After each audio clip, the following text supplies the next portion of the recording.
Okay, I think I'm live. It says I'm live anyway. All right, let's see. Cam on. Perfect. Another day of Memphis wrestling. We are going to take a break tomorrow to have a quick love connection stream, probably, but we'll have more wrestling next week. And then I don't stream on Sundays, so. But what a crazy week. I think we've watched like 15 episodes or pretty close, like maybe pretty close to there, like 12 to 15 episodes of Memphis wrestling, which is like almost like a few months, give or take.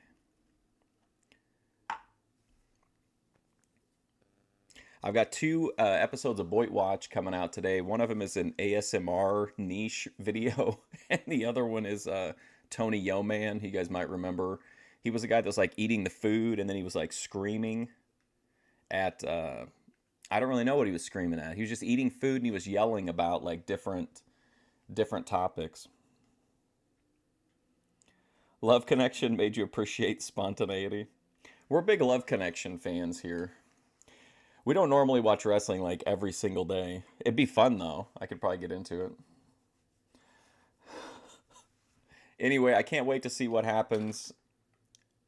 Whenever I was pulling the thumbnail, I saw that JD Costello's got a prominent part in this episode, so that's good. Man, I've been in the Boyd, like trying to find clips for Boyd Watch, and man, there is just some wild ass shit on YouTube. I had no idea. Like, and the more of the like niche Boyd stuff that you watch, I think YouTube is kind of like, okay, this person's open to some real, mind exploding shit, and they just keep sending you wild shit over and over again. So Boyd Watch is not going to have any shortage of content. And then next week, I know at least one day I want to do the Jedi Joy episode. I put that playlist together, so I want to get that done. But otherwise, I think we'll probably watch wrestling at least a few days next week as I try to get back into a more normal schedule. But anyway, let's jump in. It's like only 2 minutes before the stream starts, so let's jump in and see what's going on in Memphis. This is 1986 in Memphis, and this is August 9th, 1986. If you're new to the stream or you don't know, if you go into my classic wrestling playlist, you can see every episode of 1986 Memphis in that playlist, so you can watch the entire year along with us, except for half of one episode. Anthem, the TNA people, took down half of one episode. So you can watch all but one half episode. I saw David Lynch died, yeah. That was kind of surreal. I like Memphis just because of the storytelling. Like, if we're going to watch episode after episode, like, that's pretty much what's going to drive it, so. And the absolutely crazy characters, too. All right, let's get started here.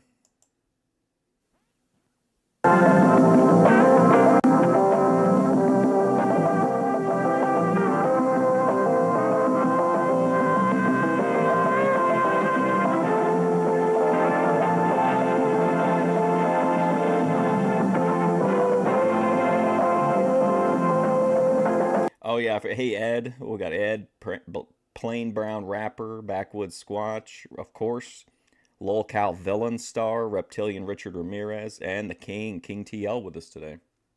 Yeah, and former drug addict Paul Diamond. What's up, Backwoods Squatch? Sorry, I haven't smoked yet today. I recorded 2 Boyd Watch episodes this morning, so I was trying to keep my brain together for those, and so I gotta get caught up.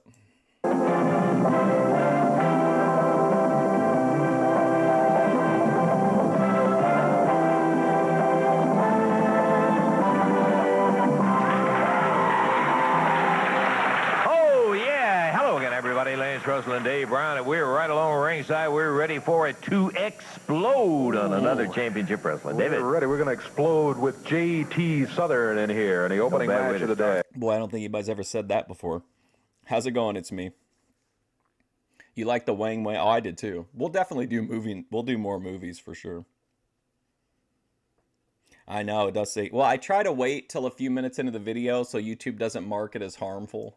Okay, following that, we'll have the Mod Squad. They'll be teamed with a guy, Mr. Universe. Big guy. He will be their teammate today. A little bit later on, Sato and Goto, the Japanese team with Tojo Yamamoto. Jerry Lawler, the king himself, will be here. And then we've got more matches coming up later on today, too. Lots of action. Golly, I'll tell you what, it sounds like we got a whale of a start on a good day, and we're going to get ready for it.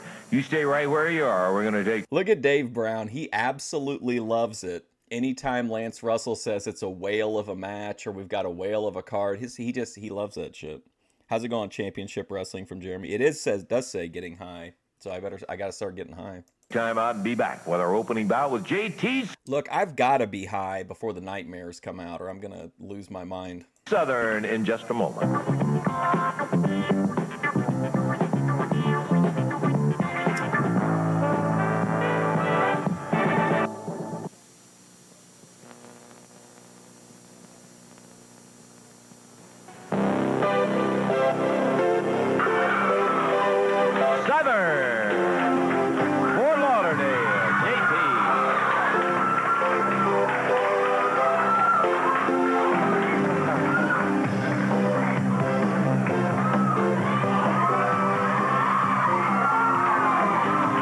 Now, last time we saw JT Southern wrestle, he was given one move. Let's see if that continues. All right, JT, we're looking for you in the ring, ready to go. David, how about the officials? All right, it's going to be one fall, 10-minute time limit. Going against JT out of Memphis, Tennessee, 219 pounds, Mike Murphy, and JT Southern from Fort Lauderdale, Florida, 238 pounds.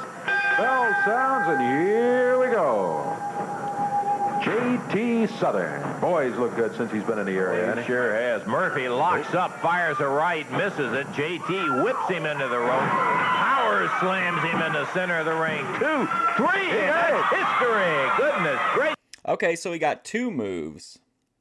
He got two moves that time. They're expanding his repertoire. Okay, look at it like this. JT Southern is the Goldberg of Memphis wrestling. He just comes out, hits one move, and that's it.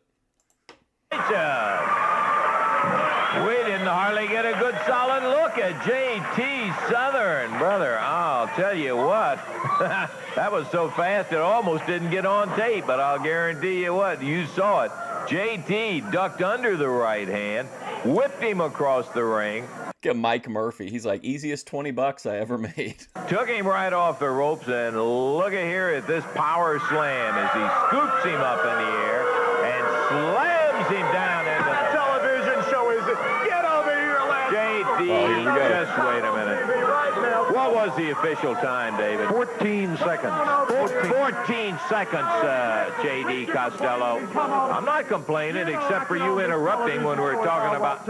What is this? You know, anybody can come out here and beat that geek off the street, Lance Russell. I could do it in 30 seconds. You could even do it in 30 seconds. Dave, I doubt if you could do it, maybe 35 seconds. You know, JT Southern, I wouldn't even allow him to lace our boots. I wouldn't allow him to do it, Lance Russell, because he couldn't do it. Not JT Southern, not JT Southern. That's why I introduced J.D. Costello's Triple Threat Challenge. You know, $5,000 isn't a lot of money to me, but I'm sure it is to all these illiterate, irresponsible fans that we have in this area. JD, a lot of the people do not know what this $5,000 triple challenge. Does the JT stand for just terrible? I don't know. I think he's got a great look. He looks exactly what a pro wrestler in the 80s should look like, but he's just the shits. His promos are even worse if you haven't seen those. Well, let's see if you've got a little sense this morning. Let's see if you can explain it. As I understand it, this is an editorial comment. You've got a bad bet going, my friend, because the way this triple challenge is, it is a $5,000 triple challenge. You have said, give me the Nightmares and their honorary nightmare, JT Southern, in single matches against the Mod Squad, and they're going to win all of the bouts, or you are going to throw $5,000 out to the people. Is that correct? Exactly. What is $5,000 to me? You know, I don't care. You know what I ought to do?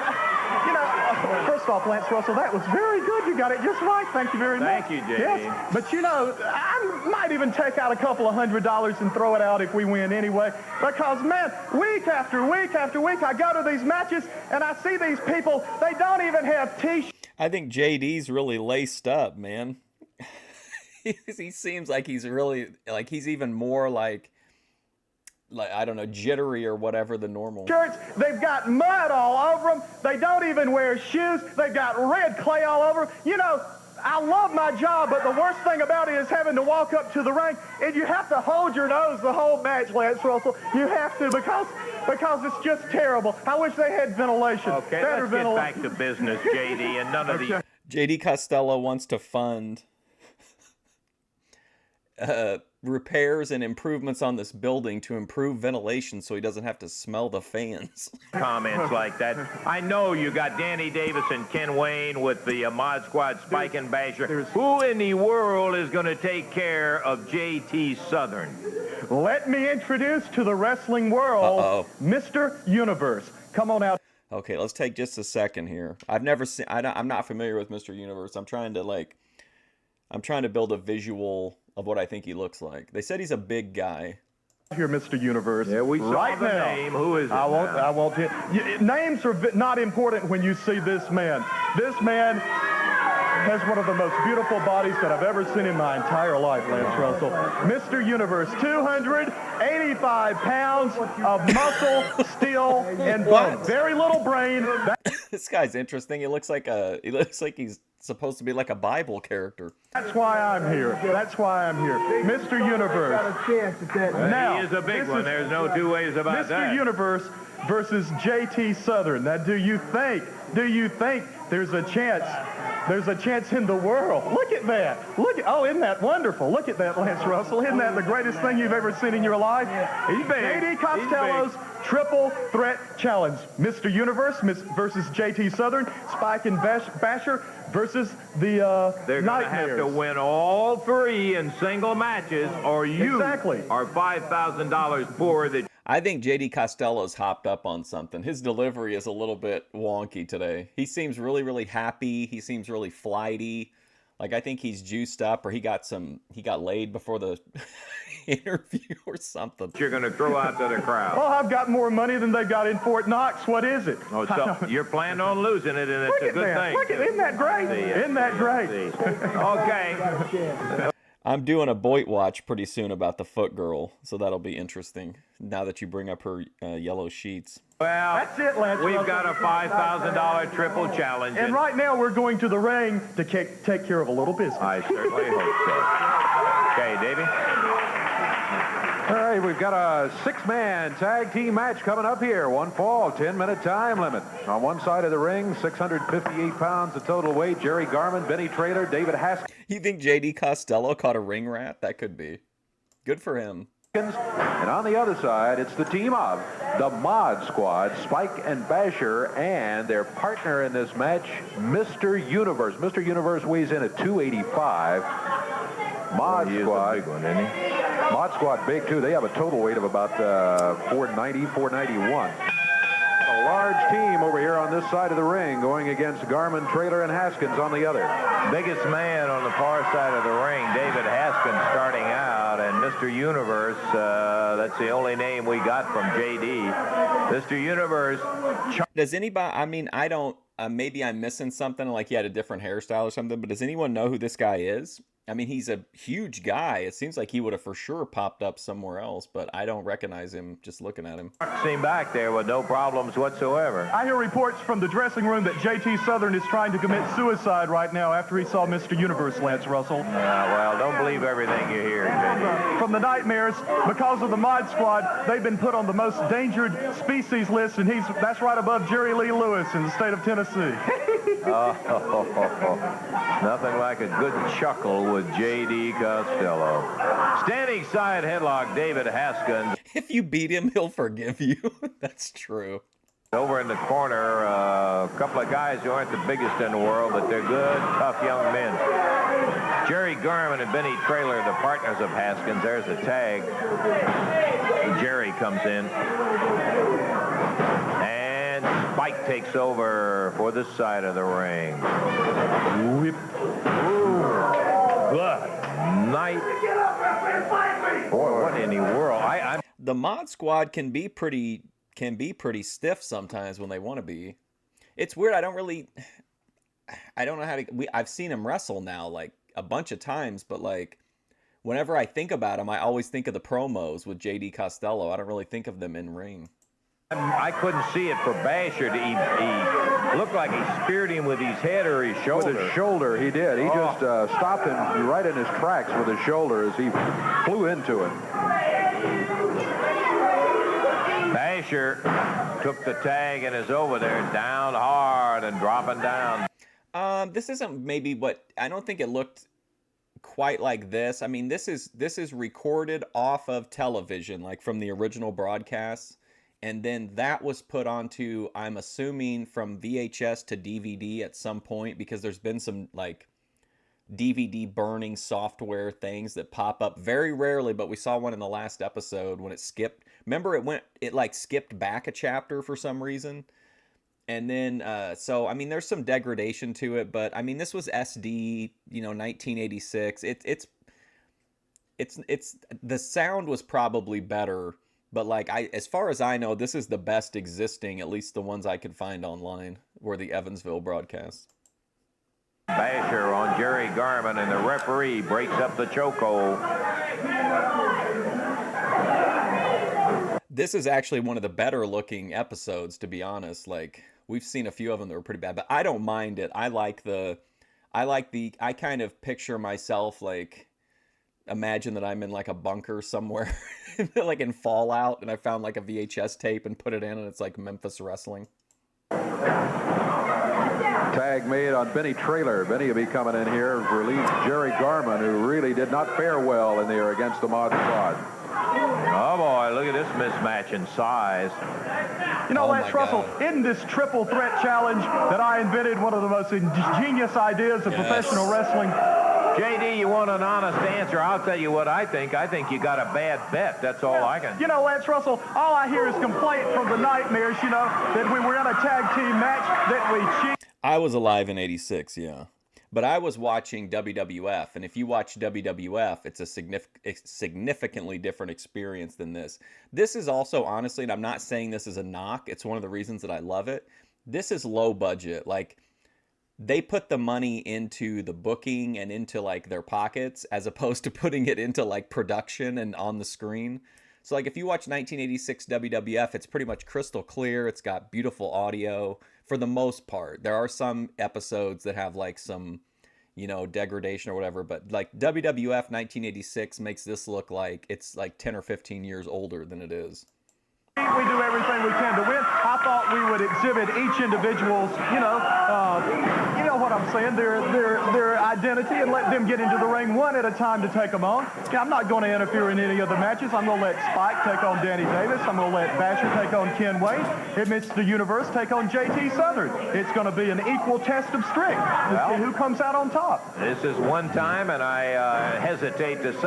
Yeah, like that WWF was like since Vince viewed it more as an entertainment company than a wrestling company, like that's where a lot of the money went. And if you listen to a lot of the guys who worked in, they'll tell you that money certainly didn't flow to them like they thought it was going to, unless they were working at the top. Say it, but you and I are on the same side of the fence. I think it's a good idea to see the individual test in the single matches. I'm not so sure I'd want to be in your shoes and have $5,000 riding on. So maybe he made it to world class. WWF changed their name in I think the early 2000s, was it early 2000s maybe? Or late 90s, early 2000s. No, they were WWF all through the 80s and even in through the early 90s for sure. Your guys winning all three matches. Like I said, Lance Russell, $5,000 is... Yeah, it was WWF, and then they went to WWE, and they ran a big like "Get the F Out" was like the way they promoted it.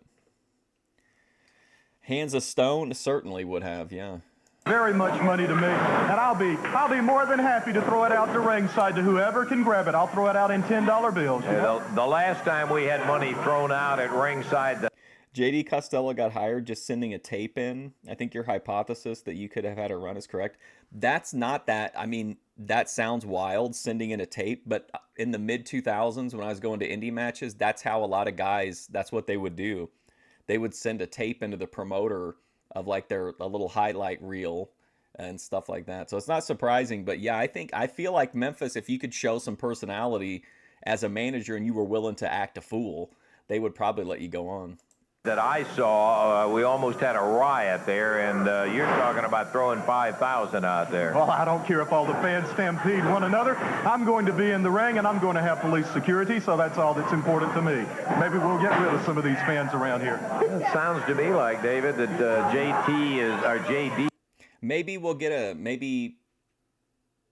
I have noticed that people are attacking more people at indie shows lately. Maybe we'll get into a new era of it being like the crowds being super hot and I can have one last chance to be a wrestling manager. He has already reconciled himself that he's going to be $5,000 poorer. Yeah, he is talking that way, and I don't know. I think you're right. I think he's got a bad bet going. He's got a bad bet. He's got to win three. His team has to win 3 separate matches, and that's not ever easy to do, especially against the competition he's talking about. Mr. Universe pounded down hard and got Benny Trailer and put him down hard on the deck. Can Jesus commit a hate crime? Is that possible? He now picks him back up. Referee Jerry Calhoun watching. Oh, ho, ho, ho. Boy, he is large all the way. I'm not. I mean, I think he's visually he looks like a monster wrestler, but he doesn't. I'm not getting the monster vibe from him. Like the press slam was okay, but he just doesn't seem like he's as like. I thought he was going to come out like Bam Bam or Joe LeDuc, something like that. You know, just go wild, and he hasn't really done that. And this is no small featherweight. Well, back then you didn't have a choice, Richard, that like every TV was that size. Like up until a certain time, even movies were 4:3 aspect ratio. Here's the worst part. Here's the worst part, Reptilian Richard, is that for a while when there was a transition between the 4:3 square TVs and the 16:9 widescreen TVs, there were people who got really mad and they were like, I don't want to have bars at the top and bottom of my square TV screen. So they like kept making a bunch of movies in full frame for that audience. And like now when you try to watch either full frame or non-anamorphic widescreen, especially non-anamorphic widescreen, imagine your widescreen TV, like you have the widescreen, but then your image is only a square in the middle, and then that square has bars at the top and the bottom. Like, it's crazy. There was a time period where like DVDs were just a mess. It's in there right now. Spike picking Benny Trailer up, rushes him. Nobody lit a fart, I don't think, but we've seen a bunch of fire in here. Him over to the rope, whips him back across, backdrops Trailer, and down he is. Tag on Basher. Up on the second rope goes Basher after the tag. There's a whip on Trailer. Into the air. Catches him with a clothesline right off the second rope. Bangs him down. 1, 2. Didn't pin him. No, picked him up. There's a tag on Mr. Universe. That's not even including like the format wars that came along. Like every fucking generation there was like a big feud over which format was gonna be the best. He had the 3. He had him down because Benny was nailed hard off of it. And in the air with a bear hug, this huge Mr. Universe. You might as well ring the bell right now. There you go. Jerry Garman had to give it up. Got him in that big bear hug, and submission is what we've got. Now the referee trying to get Mr. Universe to turn him loose. Jerry Garman long since has given up the match. So it's going to be the victory for Mr. Universe, the Mod Squad, and dancing around in the ring in the red sport coat, J.D. Costello. 4:39. I'll say this too, Richard. I think to really get the full effect of this type of content, you need to watch it on a TV of that era. Like if you're playing like retro video games on like on an HD monitor, unless it has like a setting that can change it or whatever, like I feel like you lose a lot of the warmth of older content whenever it's put on like a digital screen instead of a CRT screen. But I could just be boomer talk. Time. That's the time. That's the... VHS beat Betamax because porn. Yeah, porn's a pretty strong... Like, whoever porn gets behind will pretty much win. Maybe not now, though, because I think it's blocked. I think... Aren't, like, a lot of the big porn sites blocked in a bunch of the states now? Oh, my God. Speaking of which... did you guys see that with TikTok closing down, a bunch of the people on TikTok have been going to this other Chinese app, and they're all like, oh my God, this new Chinese app is making me want to move to China. All the people are so nice and positive. And then when they took their shit over to that app, the Chinese people were like irate. The other users were like, get your trash off our platform. They're learning like a little bit about the limitations of speech in other countries. I thought it was so funny. They made all these videos saying like they were going to leave the United States and move to China because of this app was so great and wonderful, and everyone on the app hates them. The victory. We'll take time out and be back in just a moment. Watching wrestling while tripping on shrooms is hilarious. There's a great... Does anybody remember what Chris Colt was on when he was wrestling in that cage match and he hallucinated that there were giant spiders like crawling around inside the cage? I think Cornette told the story on a Dark Side of the Ring episode.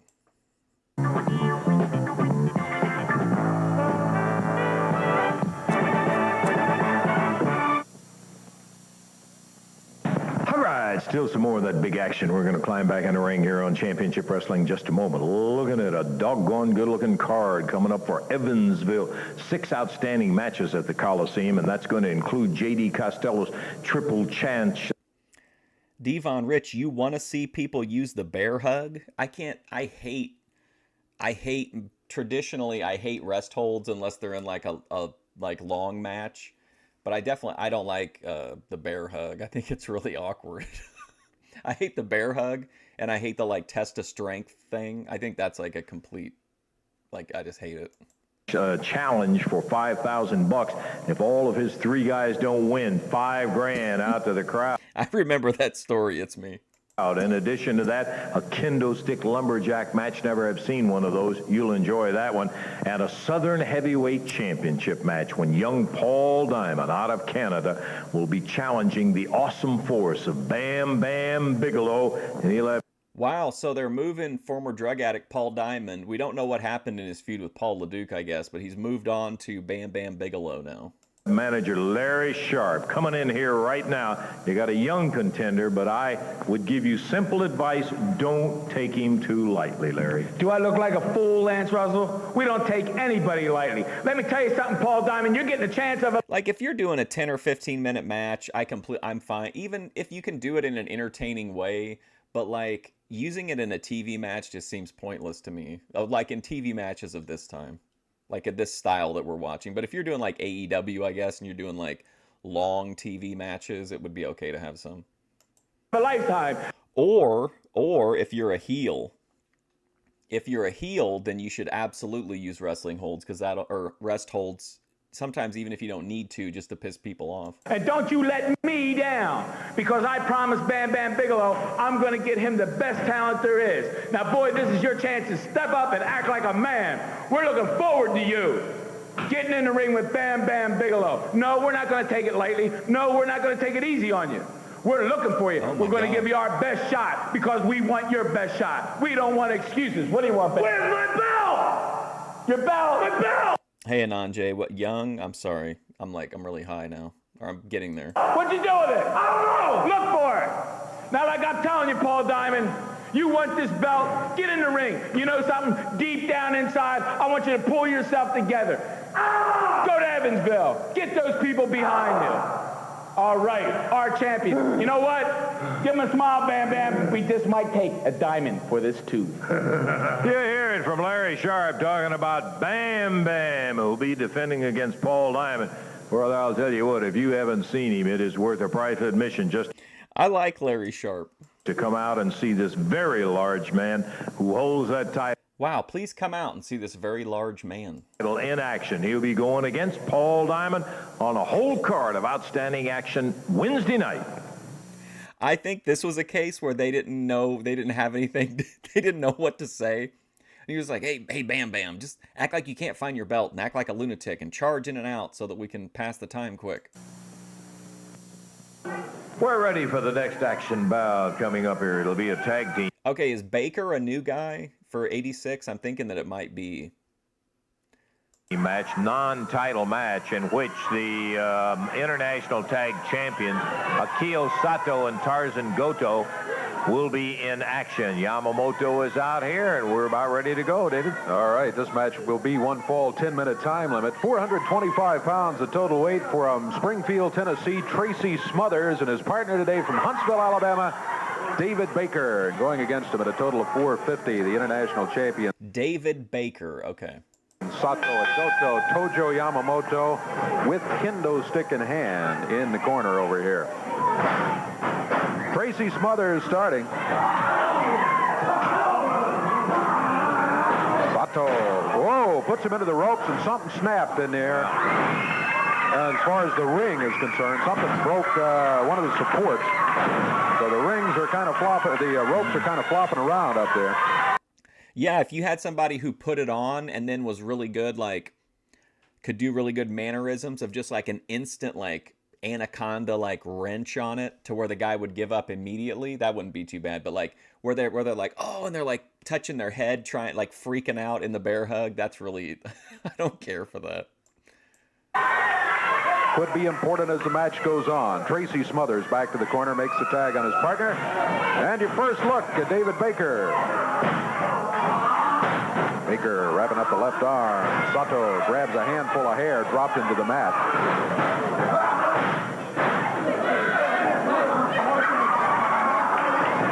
Little double team by the Japanese team as Tojo Yamamoto had distracted the referee. Welcome to Memphis, David Baker.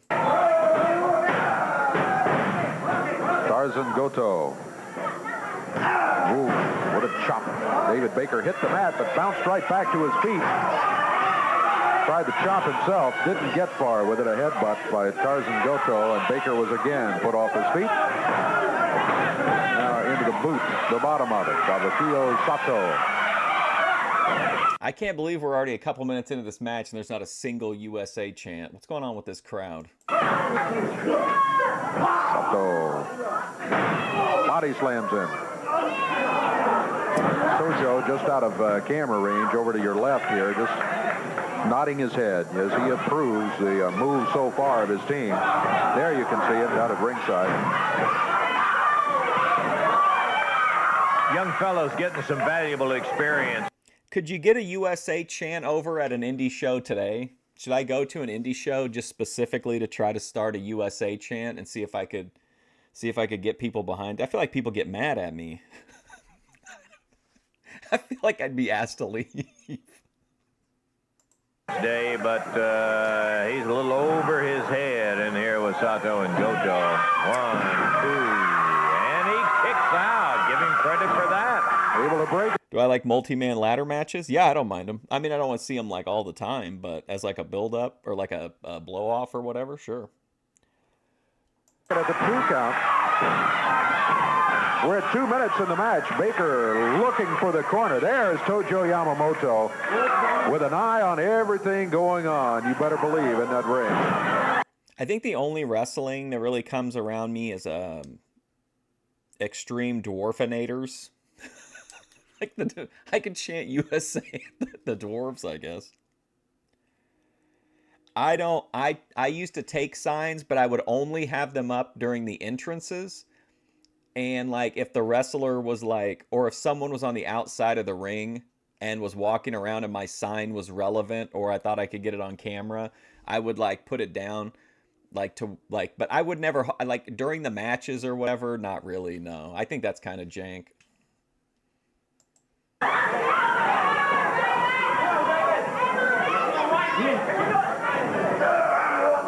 body slam. David Baker has really been bounced on that mat a bunch of times in this match. Akio Sato back in. Oh, he snaps a reverse. Yeah, Ed, if you're asking, wait, what? That's the only real wrestling that comes around that I can think of that's within like, I could probably drive like 3 or 4 hours and get to another show, but like within a couple hours, the only The only real wrestling is Extreme Dwarfinators. Like, it's a bunch of dwarf wrestlers. First neck breaker on it. I believe that's the first time I've seen him use that particular hold. He is he's very capable, very talented wrestler with a lot. I think the signs look awesome on TV, but being there in person, like, it sucks if some idiot's holding a sign up. But I don't know. I mean, I'll say this. I went to a lot of shows like during the Attitude Era and right before the Attitude Era, and it wasn't, I never remember, I certainly never got into a fight with anybody over their sign, but I don't even remember really having to ask people to lower them. Like, I feel like the etiquette overall was pretty good back then. Lousy it was like the just beginning of where like people were, that like ECW fan thing of wanting to be part of the show had started to creep into WWF, but it wasn't too bad at that time, I don't think. Baker trying to chop his way back to the corner, but he's hit with a kick. Sato and Goto make the exchange. Goto in there. Plants the boot to the middle. And like the few indie shows that I've been to within like the last 5 years or so, like there just haven't been, like there's so few people there, you can't really like get any, it's just me chanting, it would be just me chanting USA with like 4 people on the other side of the National Guard armory just like looking at me weird. Midsection repeatedly. David Baker hanging onto the ropes. He's all the way across the ring. You took one that said your English teacher was a loser? And back on his feet now. Tojo was walking around there with that kendo stick cocked and ready. I thought he was going to cut loose on him. I think the referee stopped him. Baker close to the tag. Doesn't quite get it. Tracy Smothers really trying to get the tag on him. Now in the corner. Bounced out of there, though, and no tag was made. Baker has to stay in. Boy, he badly needs to get a tag on Tracy. Not only has he been in there a long time, Tracy, the bigger of the two in that corner. Good move by Baker. Also, at that time, WCW was taking signs. So, like, I was trying to remember what sign I made about. It was an anti-Goldberg sign, but they took it away from me. Like, some of the time, especially WCW really policed it. WWF kind of made a gimmick out of it by saying that it was like freedom of expression or whatever. But I had a bunch of signs taken away in WCW, and eventually I would just make a generic sign and then tape my good sign like behind it so that it looked like I only had one sign when I went through like the security at the entryway. Can he get the tag? He's about 3 feet away from it. They're reaching, and they got it. Tracy Smothers going after both of them. Well, if they've only got like 4 people in the crowd and they probably don't have any money, they'd certainly let me manage, right? Now both of them after him. Goto to the corner, tags Sato. He comes in, grabs Tracy Smothers, backs him to the turnbuckle, fires him across the way. Smothers moves, he gets to the corner and tags David Baker. Tag may have been too soon. Baker may not have had much time to recuperate over there. Enough time. He didn't have much, that's for sure. There's a cover, count of 2.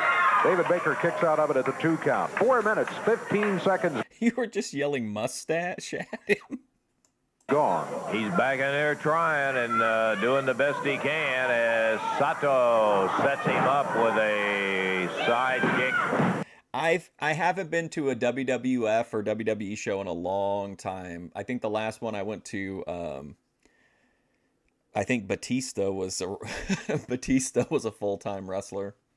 Anytime I think about it, I look at the prices and I look at who's going to be there, and I'm not super interested. Covers him 1, 2. Yeah, he got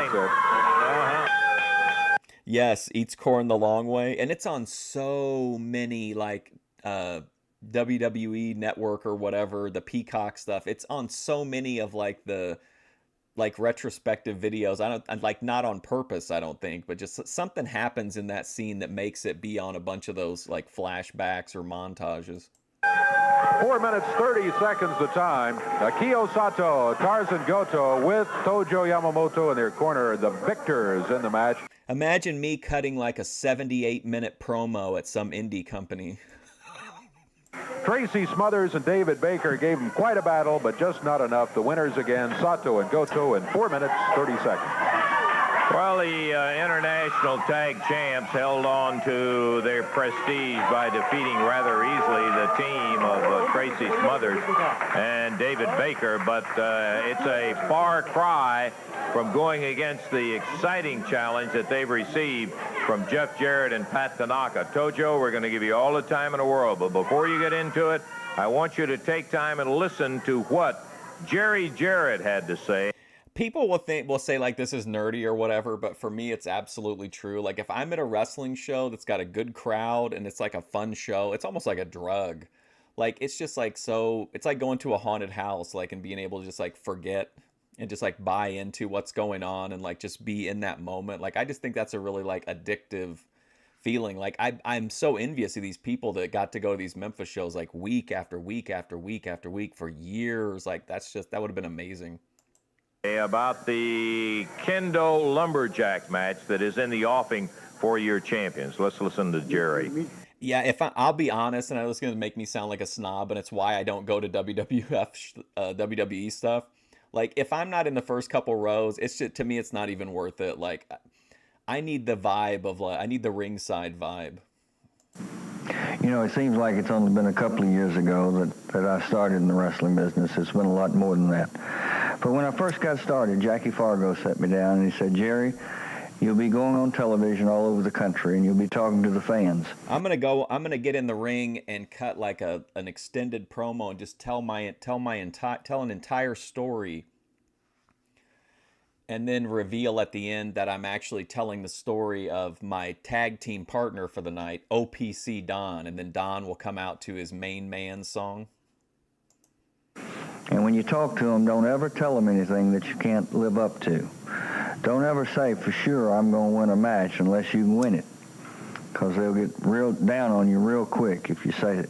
If you're new, the Jarretts have kind of a blood feud with me. Anthem likes to take down my stuff that features Jeff Jarrett and his dad, so I built this shield to help protect us. Something, and you don't live up to it, and that's understandable. So for the past couple of weeks, I've been saying that I was going to come out and I was going to help Jeff and Pat Tanaka get the international title. And, well, I don't guess I helped them enough. I've gotten to Tojo. He's got a few knots on the side of his head. But the matches have either ended in a disqualification or Jeff and Pat have lost. So I haven't been much help.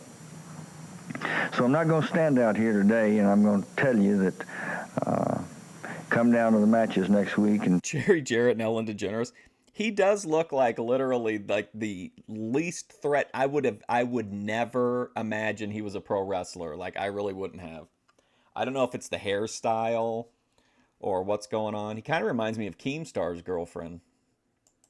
Pat and Jeff will for sure Brantley Jarrett going to be the international champions, because I don't know what can happen in a wrestling match. I know that I'm going. Oh, now that would be good though if you had a shit seat, but you got to like one of the wrestlers came by you. I know he looks completely nondescript. His promo style is whatever. Like on trial that I can, and I know Pat and Jeff have more heart than any two kids I've ever seen. They're going to be giving it their all. And remember how he was like saying all that racist stuff toward Tojo Yamamoto, and he was saying it in like this calm, rational voice. But there's one thing I can tell you. We've asked for a match in which Tojo Yamamoto and myself are the Lumberjacks. We're both going to have a stick. And it's going to be legal. You won't be able to get disqualified for using the stick as long as you don't come into the ring. Now, Tojo Yamamoto, that means you're on the floor all night long. Steve Irwin, yes, that's true. That's what I'm just picturing him like sneaking up on somebody and being like, hey, have a look at this little beauty. This is Joe LaDuke. Look at his eyes. He's crazy. And I am. So I am going to promise the fans one thing. Tojo, you're going to get a beating that won't quit because it'll be legal. Now, I can promise that, and I can live up to it. Mm-hmm. Well, there it is. Very straightforward. Jarrett talking.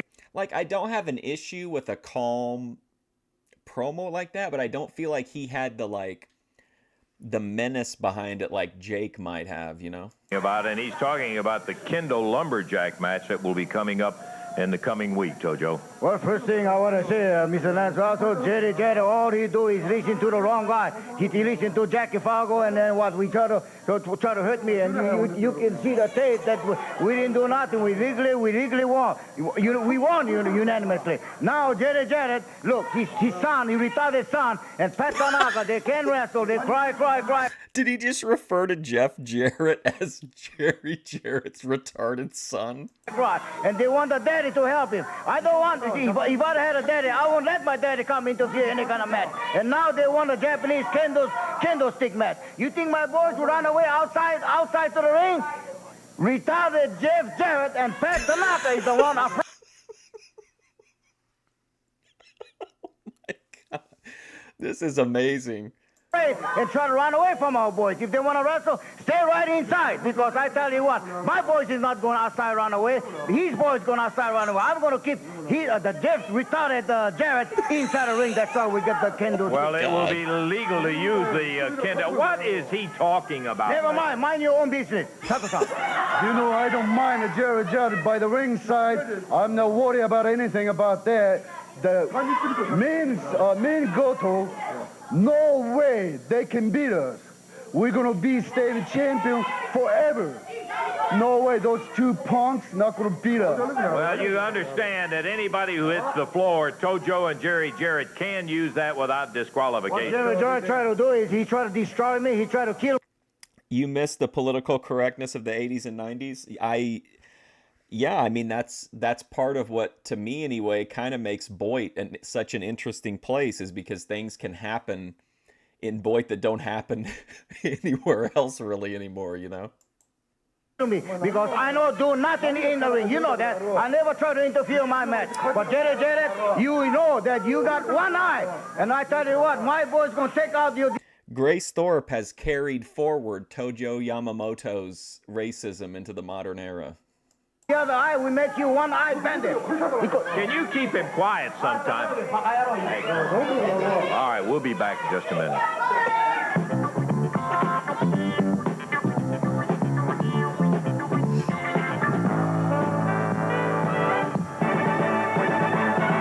Seconds of your time, my friend, to tell you about Thursday, August 21st at Cadiz, Kentucky at the Trigg County High School. Sponsors the Athletic Booster, and the tickets are on sale at the high school. Saturday, August the 23rd, Springfield, Tennessee at the Center. The tickets... I guess Grace is carrying forward Jerry Jarrett's tradition, although they do also carry forward Tojo's tradition. Will be on sale at the Center. That's for Saturday, August the 23rd. All right, let's take a look at Wednesday and talk about the entire card coming up. 6 outstanding bouts, opening up with Tracy Smothers going against Ron Sexton. Then you got J.D. Costello's triple challenge for $5,000. Now, the way this works is... Jerry Jarrett he's got a bad eye from a wrestling incident, I think. And then that one guy tried to take out his other good eye. And he said he took out his eye. That Tales from the Territories episode, he goes kind of in-depth on it. Spike, Basher, and Mr. Universe will be going in single matches against the Nightmares and J.T. Southern. He's got to win all of the 3 matches, or he's going to be tossing $5,000 out at ringside. Southern. Oh, just wait. If they show the promos again, it'll be like, Saturday night at the high school. Come down to the Civic Center. In heavyweight championship, Bam Bam takes on Paul Diamond in defense. Kendo Lumberjack match, it's going to be Jarrett and Tanaka. Breathing nerddom, that's pretty correct. Yes, that's an accurate thing.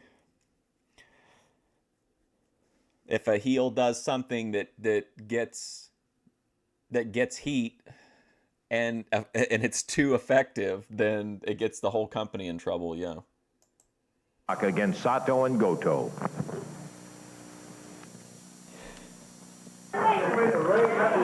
Okay, we're about ready to go with our next piece of action. They're tightening up the ropes, having fixed Oh my gosh, wow, what a matchup this is going to be. Jerry Lawler versus Juicy Johnny. The cross cables under the ring, and we still have yet No fentanyl here. to get the ring ropes tight.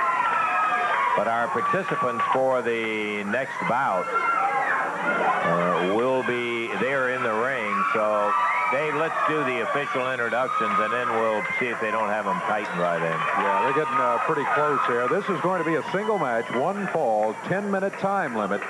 Introducing a brand new face on Championship Wrestling from Miami, Florida. He weighs in. Wasn't there a match recently that... Memphis Vice. Memphis Vice got a clean, well, not clean, but they did get a pinfall win on Jerry Lawler, which was pretty shocking. But again, we were talking about at the time, didn't really had no real negative impact on Lawler at all, because the fans knew that he got fucked, and that's the only thing that mattered to them. But then you can always say, like, Memphis Vice, who beat Jerry Lawler. At 220 pounds, Juicy Johnny. That's him on the left of the screen there. And across the way on the right-hand side of the screen from Memphis, Tennessee at 234 pounds, the King, Jerry Lawler. One fall, 10-minute time limit match. Jerry Calhoun, the referee, and I think we're set to go. Well, they're topping it off as we get the bell sounded. The referee said, ring the bell, and Lawler says, wait a minute, I want to get this guy off the ring apron over there. And we're about to get that top rope tightened up and ready to go. So, Juicy Johnny. Yeah. There we go. They fixed the ropes. I think in all the years that we've been looking at, I don't think I've ever run across a name exactly like that. I don't either. I guess. I love that the crowd just on general principle, because he's a heel, is going to just shit on him and give him a ton of heat. Like, that's really cool. I guess the closest wasn't it Luscious Johnny? Especially being in there with Lawler, I'm sure they fucking hate him. Yeah. Valiant? Yeah. Luscious Johnny Valiant. Yeah, but we at least had a last name here. We don't. Yeah, just Juicy Johnny. That's all we know. Well, Johnny's his last name. Juicy's his first name. What else? He's going against the King, Jerry Lawler. Johnny weighing in about 14 pounds less than the King. He yanked his hair, pulled him down to the mat. The referee was right there. And Johnny's, yeah, you're right, I pulled his hair. Lawler says, well, he admitted it. Don't let him get away with it. But the referee says, let's wrestle. Come on.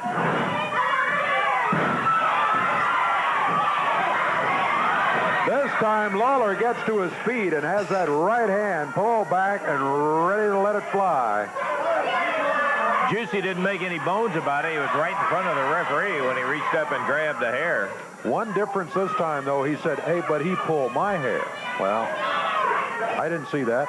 I don't know, but that was Johnny's excuse that time. He may be trying to get disqualified. That might be the best thing could happen to him, because he has made the King mad. He's been pulling his hair, and now Lawler is just grabbing a fistful every chance. Come on, ref. He gets. And Juicy Johnny is out of the ring now, down on the floor. He had his hair pulled about 6 or 8 times in a row as Lawler decided it was time to get even and show him that two can play that game if that's what he wants to do.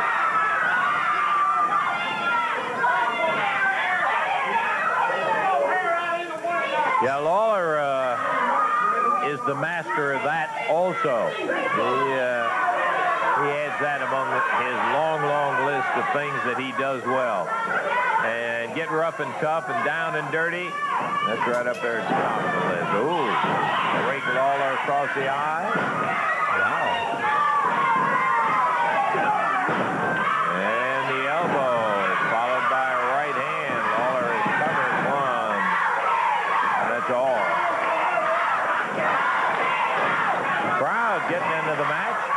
Man, this crowd is just nuts. And he's coming off of the loss, so they really want to see him, like, get back on the winning track. And this guy's just a complete douche that he's fighting. This is a good match. There we go. Oh, Truck shit. comes down. Look out. Juicy Johnny.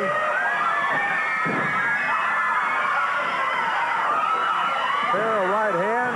The head into the top turnbuckle. Time and time again. Johnny whipped into the rope. Upper arm as he came off of there. And Lawler up on the middle rope. Oh, that's going to do it. I can almost guarantee it. Count is 3.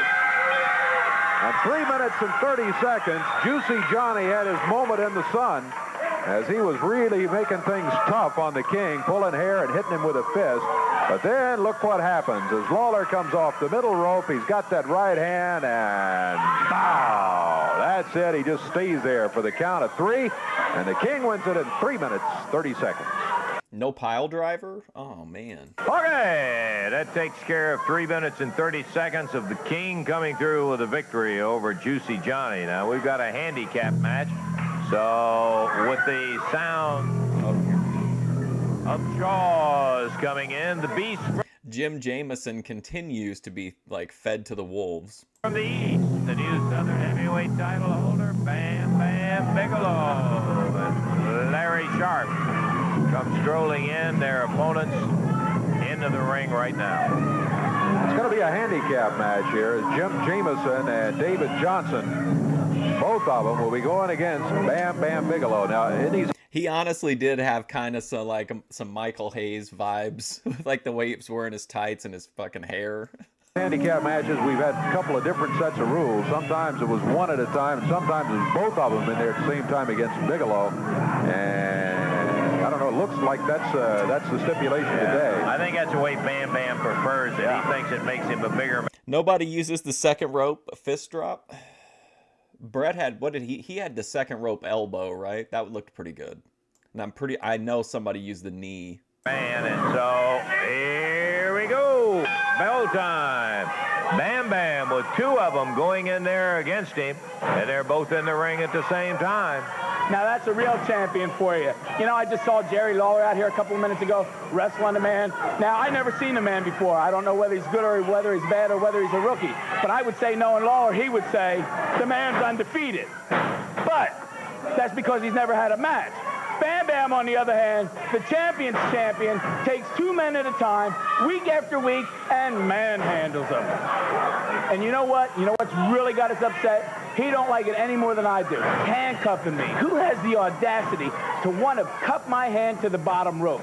What do they think that's going to prove, other than make Bam Bam Bigelow madder than he already is? I think the whole situation is it's such an important match with title against title that they want to be sure you don't interfere, Larry. I never interfere, number one. All I need to do is be at ringside and give instructions to Bam Bam Bigelow. And I will be there handcuffed. That's even better because I don't have to get too far away from him. I'll be right there. He'll have his eye on me. I'll have my eye on him. All I can say is now we're going to have to carry around 2 men at a time every week.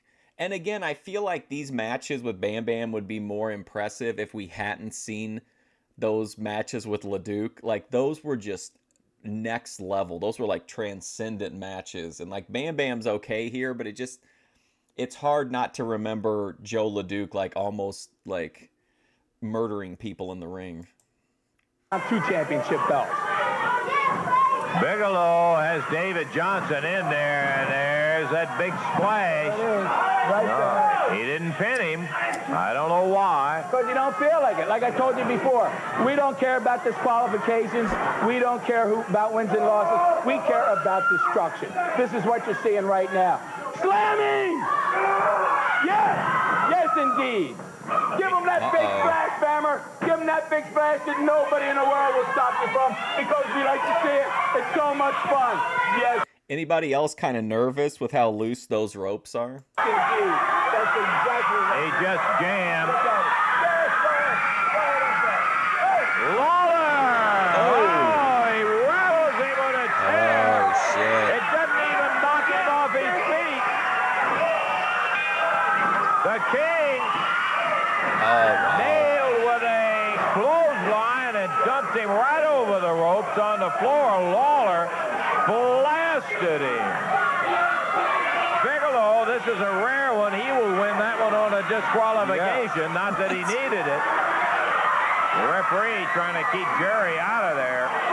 Jerry's got the chair again and starting back to the ring, but Calhoun says, all of you get out of here. The match is over, and Jameson and Johnson have lost it due to Lawler coming in and interfering. So Bam Bam Bigelow. It took a minute for me to like. He just looked so goofy. I thought he kind of reminded me of Mantar at first, but I'm getting used to his just like basic attire here. And Larry Sharp get the win. Minute 59 the time, and they are restraining Lawler. Man, are you believing that? Lawler took a full clean shot and nailed Bam Bam right in the head, and all it did was get his attention. He just turned around. Who was it? Good night. There's the Southern Heavyweight champ. Winner in this one by disqualification. We'll take time out, and we'll be back in a moment.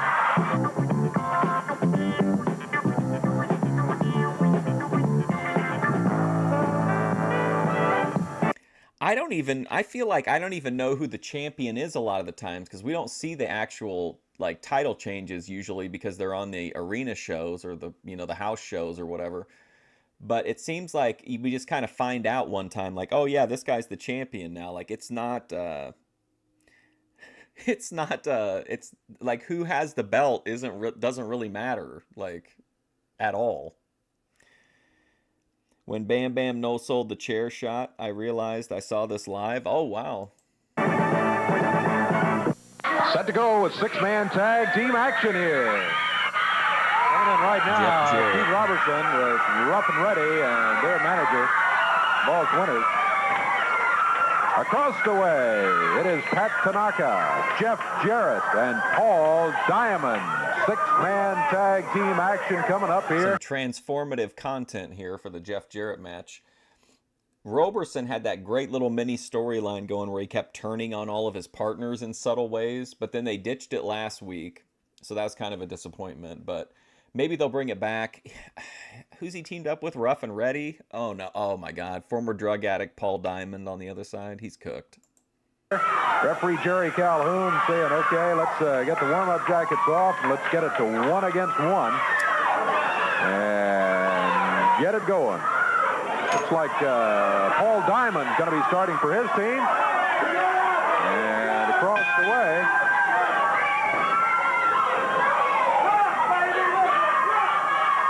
Rough and Ready.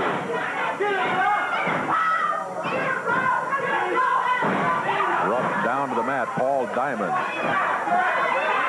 Picks him up in the air, straight up in the air, drops him down on his back.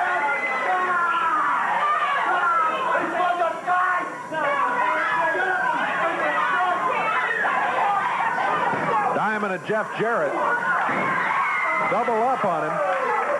Jeff Jarrett stays in there after the tag had been made when Paul was back in the corner. There was a double team, Boss Winter, no doubt about it. I got to give you that. Rough and Ready made the tag. And if you haven't been watching the old episodes with us, or you don't know like the general timeline here, these are like the first months of Jeff Jarrett's wrestling career.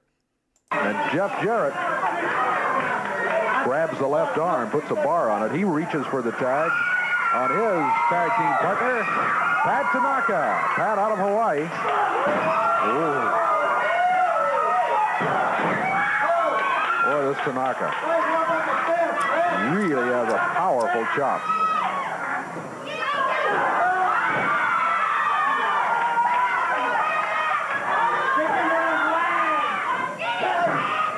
The end of the turnbuckle. I love the Andy Kaufman run. Sorry. I did a whole stream about that. I think that's like peak pro wrestling. And Keith Robertson looked a little hesitant to take the tag. Did he or did he not? Yeah, I think the tag was made. No, Keith Robertson did not take the tag. He's explaining to Boss Winter that no, he's too good looking to go in there and get involved in this match. And Rough and Ready now over to... Yeah, it's actually, I was just thinking about that. It's kind of surreal because I watched a clip last night of him in AEW against MJF, and it's like literally the twilight. Like he's in his last ever run, and then we've just been recently watching his first run, and like it's pretty jarring. Like it's to think like 39 years.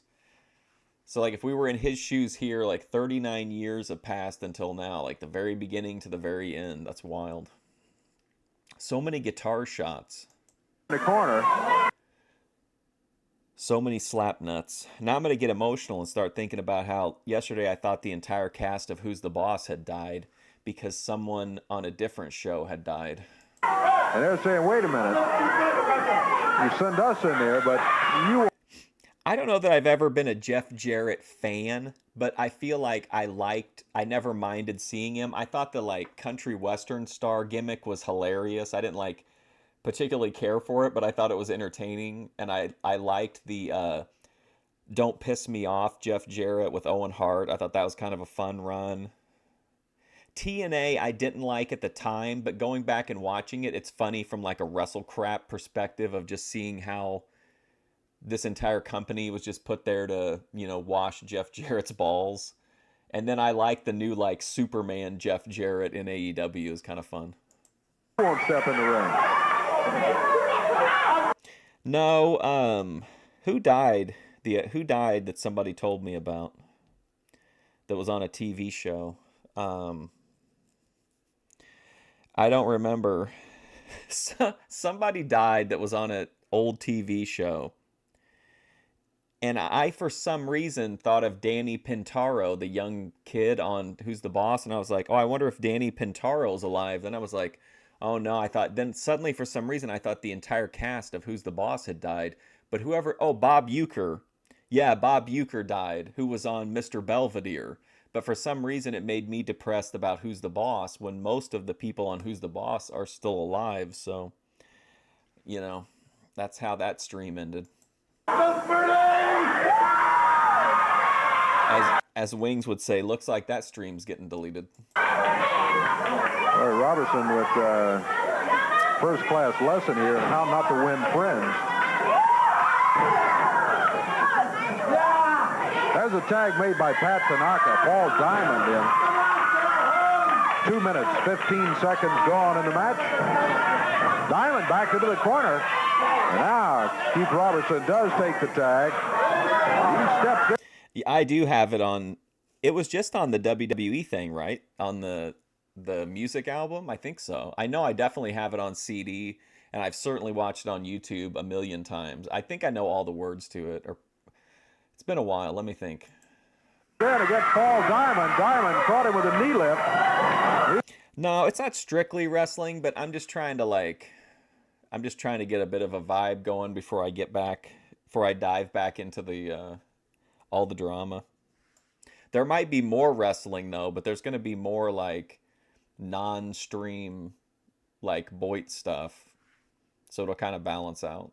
He rolls his head into the turnbuckle across the way. Makes the tag. And the Healthy Family Force is back up. I forgot to put Aphrodite's playlist back up, but that'll be back up today. And then Thorpe Alert should be back up by next week. So everything should be like back to normal as far as like the channel archive. Tanaka in with a chop. Jeff Jarrett hanging on to it from outside. Tanaka with a headbutt, and that sends Robertson to the corner. And he makes the tag on Ruff again.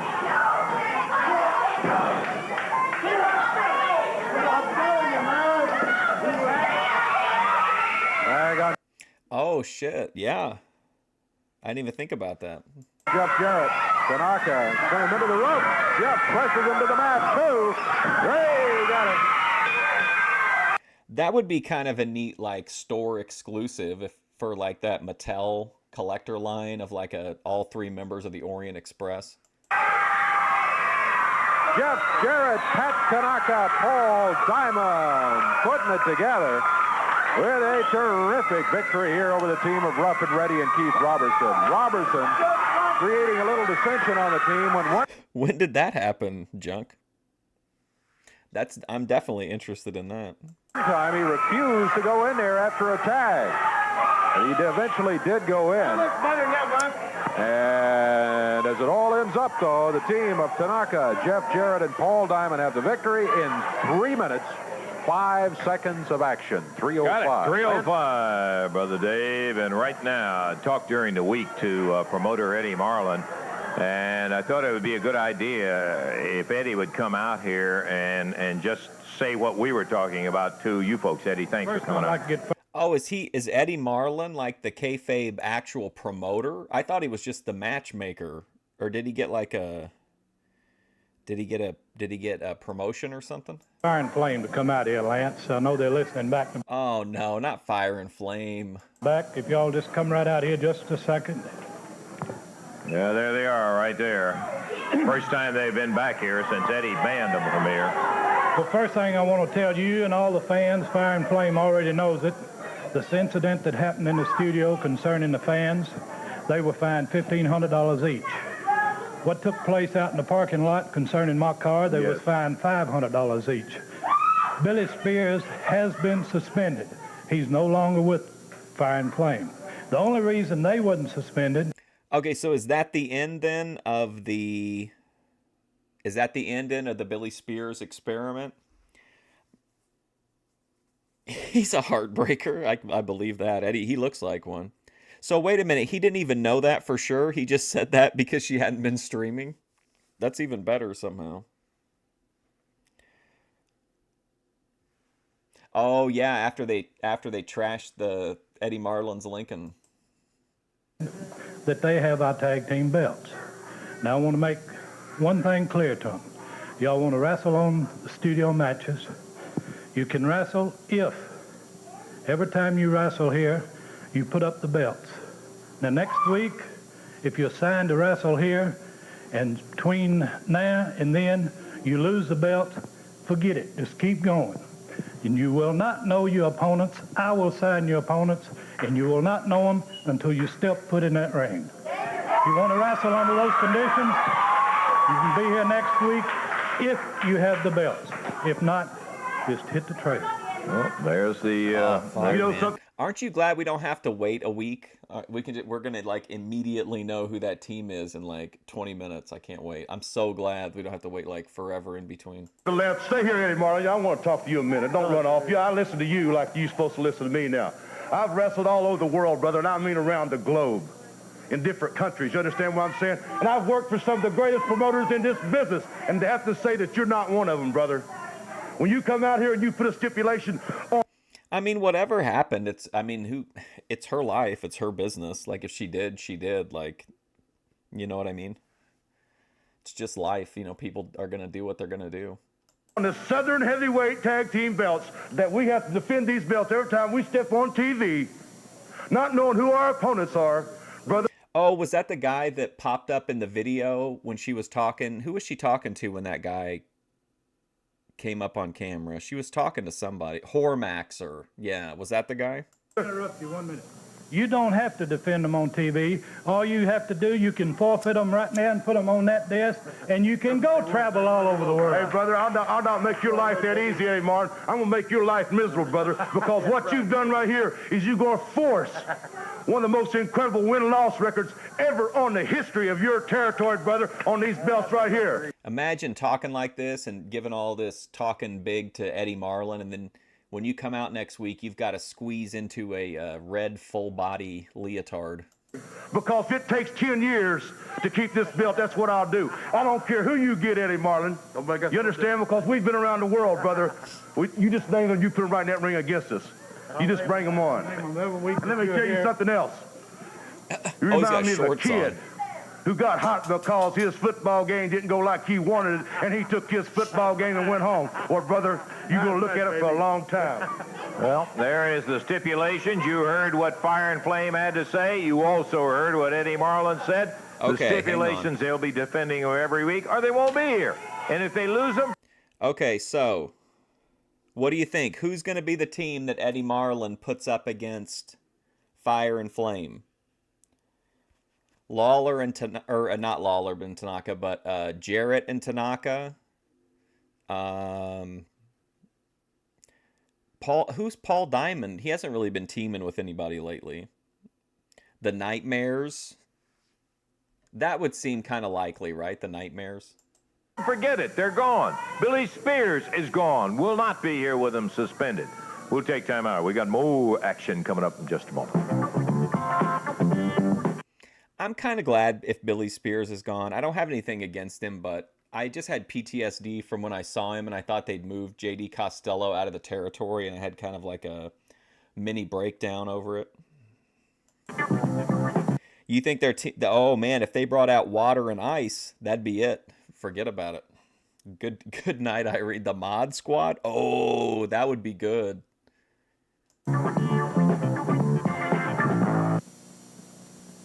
Evansville, Wednesday night, the Coliseum, 6 outstanding matches. And, brother, I'll tell you, you're going to see an array of action coming into Evansville on Wednesday night. Kendo Stick Lumberjack match is going to be interesting. Jeff Jarrett and Pat Tanaka will be going against Sato and Goto, the international champs. Tojo will be on the outside with them, and Jerry Jarrett on the other side with Jeff and Pat Tanaka. Now, each one, Jerry and Tojo, will have kendo sticks, and it is legal to use them down on the floor around the ring. It's a kendo stick lumberjack match. That is going to be a lot of action in that one. Bam Bam Bigelow. Well, Paul Diamond has got his work cut out for him. He gets the chance at the Southern Heavyweight title match when Paul goes against Bam Bam for it. And let me tell you about JD's triple challenge for $5,000. If we can get the guys in here. JD Costello has said that Spike Basher and Mr. Universe. Yes, like this makes more sense to me. It's still wild, it's still surreal, but it makes more sense. This look, especially with JT Southern. Like, at least they're not like ghoulish like they are with the makeup and the hair. Can beat the Nightmares and JT Southern in single matches. That means he will win all 3 matches. If he loses just one, right, he throws $5,000 to the crowd. You said it just exactly right, Lance. He has got to beat not 1, not 2, but all 3 of us. You know, there is a remote possibility that he can beat one of us, possibly even 2 of us. But there is no way on God's green earth that he can beat all 3 of us. And what you're going to have to do is, if you don't beat all 3 of us, is throw. Yeah, they put the like face paint. They had that like garish face paint and like 50 different colored shit in their hair. I hate the way they look. I hate their outfits. I hate everything about them. When they look like neon harlequins. Throw $5,000 out to the fans, and we know there's going to be a lot of fans there. That's right, there's going to be a lot of fans there, but you know, don't get in my way because I'm going to have a ringside seat because I won't part of that $5,000. Yeah, it's at the ticket, baby. That's right, brother. Mr. Universe is going down. The money's going out. Be there. We'll be looking forward to seeing you. Is that going to be exciting? $5,000 going to be pitched out. He's got a bad bet on the surface of it. He is too blind to realize it. He's got to beat all 3 matches. We're going to be looking forward to a big night of action Wednesday night right there in Evansville. You come on. How's it going, Dave? You know, smoking is bad for you? Maybe.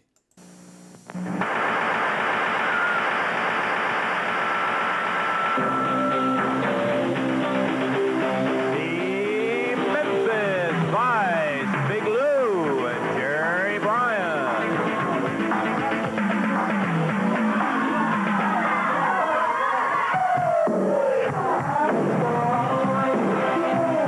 Change of music, change of size, and here comes the Rock Steady Crew.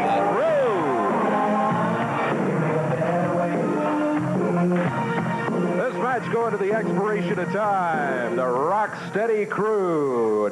All right, so this match is going to close the show out then. What an interesting pairing. Total weight of 436 pounds going against the 468-pound total weight, Memphis Vice. Rock Steady Crew, King Cobra and Ira Reese. And on the other side, the Memphis Vice, Bigelow Winston and Jerry Bryan. King Cobra going to be starting for the Rock Steady Crew.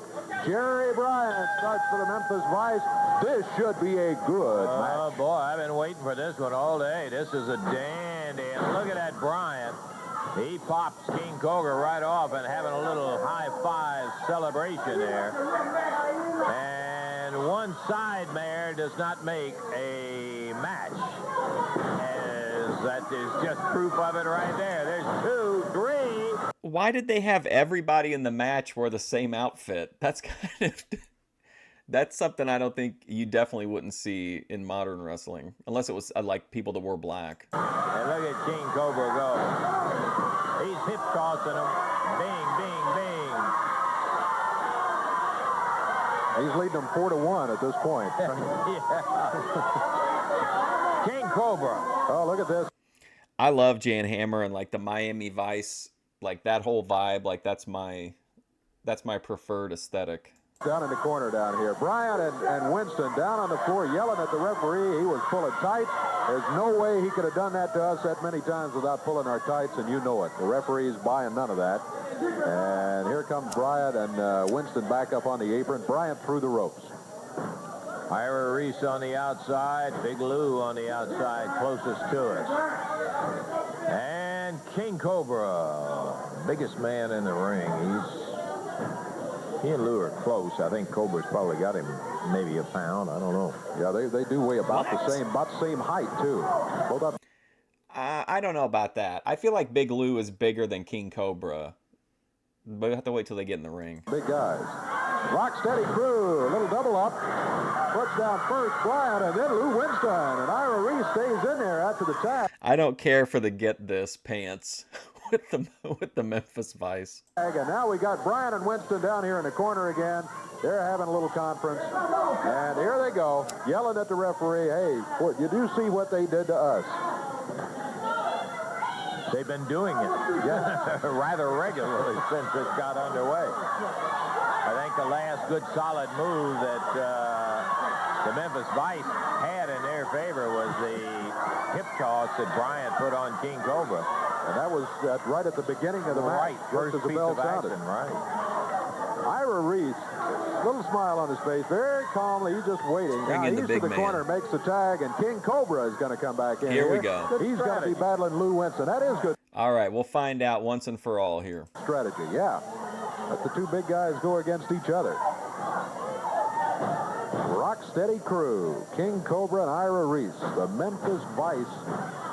Whoa, Cobra says, that don't work this time. He held up and Lou Winston Wow, man, that looked reckless as hell. Holy shit. went over the ropes, and Bryant is screaming. He threw him over the top rope. He wants a disqualification and a victory, but the referee says, no, I saw it. It was his momentum that took him over the rope, and the referee says, he did not throw him over the rope. His momentum carried him over. No disqualification. Now get back. You think it looks even?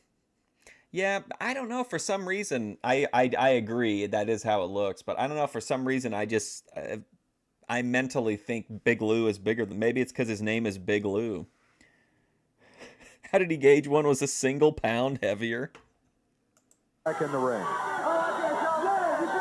2 minutes, 45 seconds gone right now. Much of it has been spent with the Memphis Vice down here in the corner complaining. Boy, they can do that. They are the world's undisputed champions of complaining, I got to tell you. They should definitely win a complainer award, no doubt about it. Lou Winston back in there. King Cobra wrapping him up, flipping him down, and dropping down with a lower leg across the shoulder. Cobra has tagged Ira Reese. They double up. They drop him down. Ira Reese rolls him over. Ira going against a much bigger Lou Winston. Winston hammers him with a broad arm. A big boot by Lou Winston, and Ira Reese down on the mat.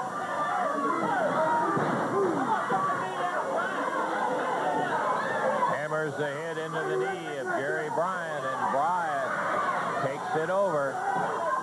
David, our time is running out. I hate it, but we're going to have to cut this match short because our time is out. So, time's up. That's it.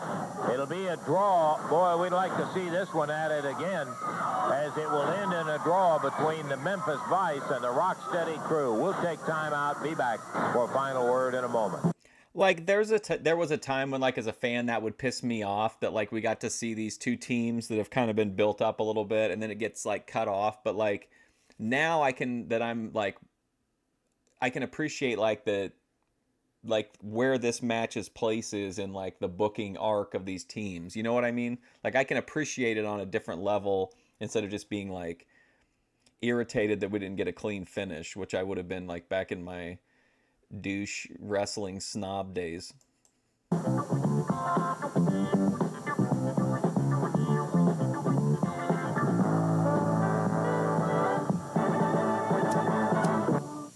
Ooh, I wish we had about a bushel and a half more time. I'm going to let it get on that last match there. Look at Dave Brown. He's so happy. Look at him. He loves Lance Russell. He just loves hearing him talk. He's always so happy. Like, wish we had about a bushel and a half of time, and he eats that shit right up. That was a good one. Yeah, it really was. Good match. We had some other good action in here today. We did. Opening match was a good one. JT Southern took only 14 seconds to defeat Mike Murphy. It was Mod Squad and Mr. Universe. Boy, this guy is big, defeating Garmin, Traylor, and Haskins. Sato and Goto with Tojo defeating Tracy Smothers and David Baker. It was Jerry Lawler defeating Juicy Johnny in 3 minutes, 30 seconds. Bam Bam Bigelow won his match, believe it or not, by disqualification because Lawler interfered. So Bigelow wins by disqualification. I got to interject in there. Lawler interfered, comes in, takes a clean shot, blasts him with a chair, and all he does is turn around and look at him. Yeah. Rugged guy, this Bam Bam Bigelow. Then it was Jeff Jarrett. Rugged guy. Pat Tanaka, Paul Diamond defeating Keith Robertson and Rough and Ready.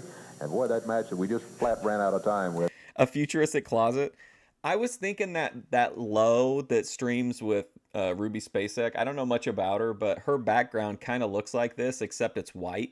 She doesn't have like the naked guy holding the title belt and shit, but like the way those like squares are, except hers are white, I think, but it looks kind of similar to that. But the Memphis Vice going against the Rocksteady crew of King Cobra and Ira Reese. It went to a draw. Yeah, Dave looks pretty out of it, man.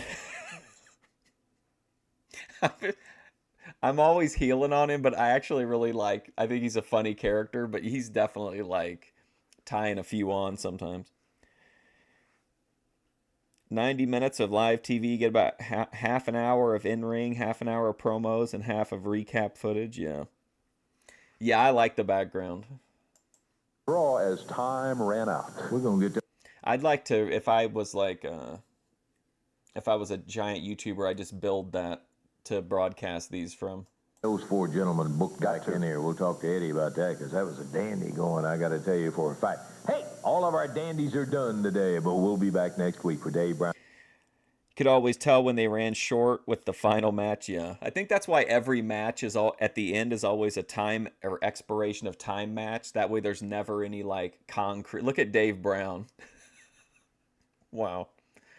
All right, that was August 9th.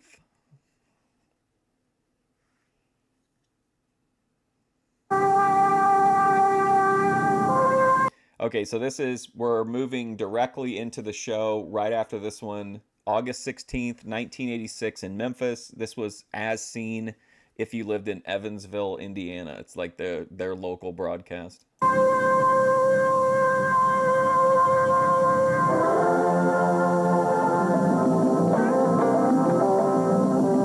I'll be right back. I gotta change strains and get a new drink.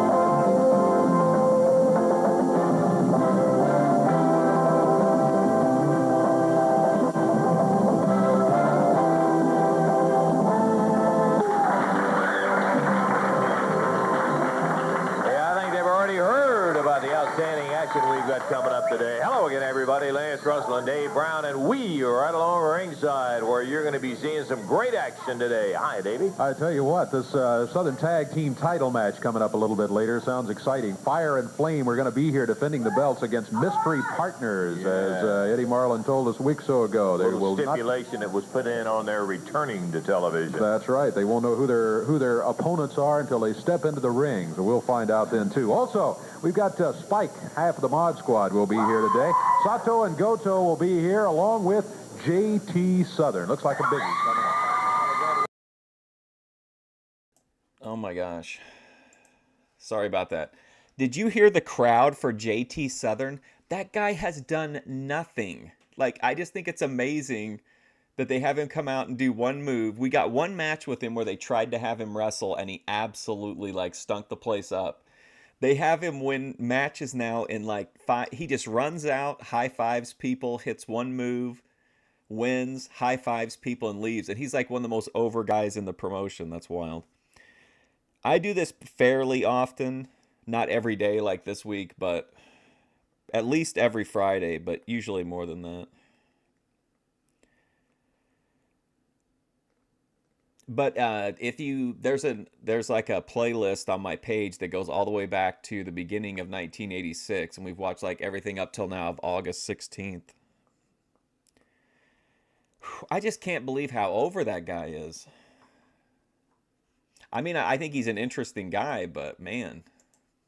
We've got an 8-man tag match that'll be coming up as our expiration of time. All of that, if we have time for it all, we'll take time out right now and get ready to get back in the ring in just a moment.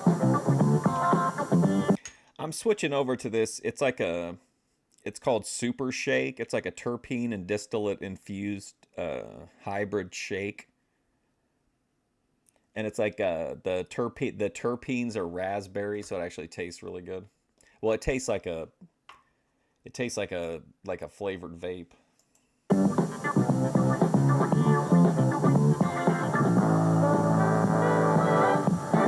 He does have, I mean, JT Southern's got a great look. He looks like a prototypical 80s wrestler, like everything a promoter would look for. And I guess this shows the booking here is smart because they know the fans don't care about, you know, long, intricate matches. So if you can protect the guy and give the crowd what they want, like that's pretty much perfect. I mean, I act like maybe I'm complaining about it, but I'm not. Like, I don't want to see him wrestle any more than 1 or 2 moves at this point. We're going to be in the ring and ready to go with our opening bow with Sato and Goto in just one moment. But right now, I want to take time to talk to some gentlemen that have got a big week in front of them. I'll tell you what. The Mid-America Heavyweight title was declared vacated because of lack of defense in there, and there will be a tournament held in order to establish who is going to be the new Mid-America title holder. And some of the guys that will be participating in the tournament standing right here with us. First, Tracy Smothers. Big night coming up when the tournament action starts, Tracy. Oh, yeah, Lance. You know, this is a tremendous opportunity. And for me... Oh, my gosh, man. This is so nuts. Look how young. Oh, my gosh. Crazy.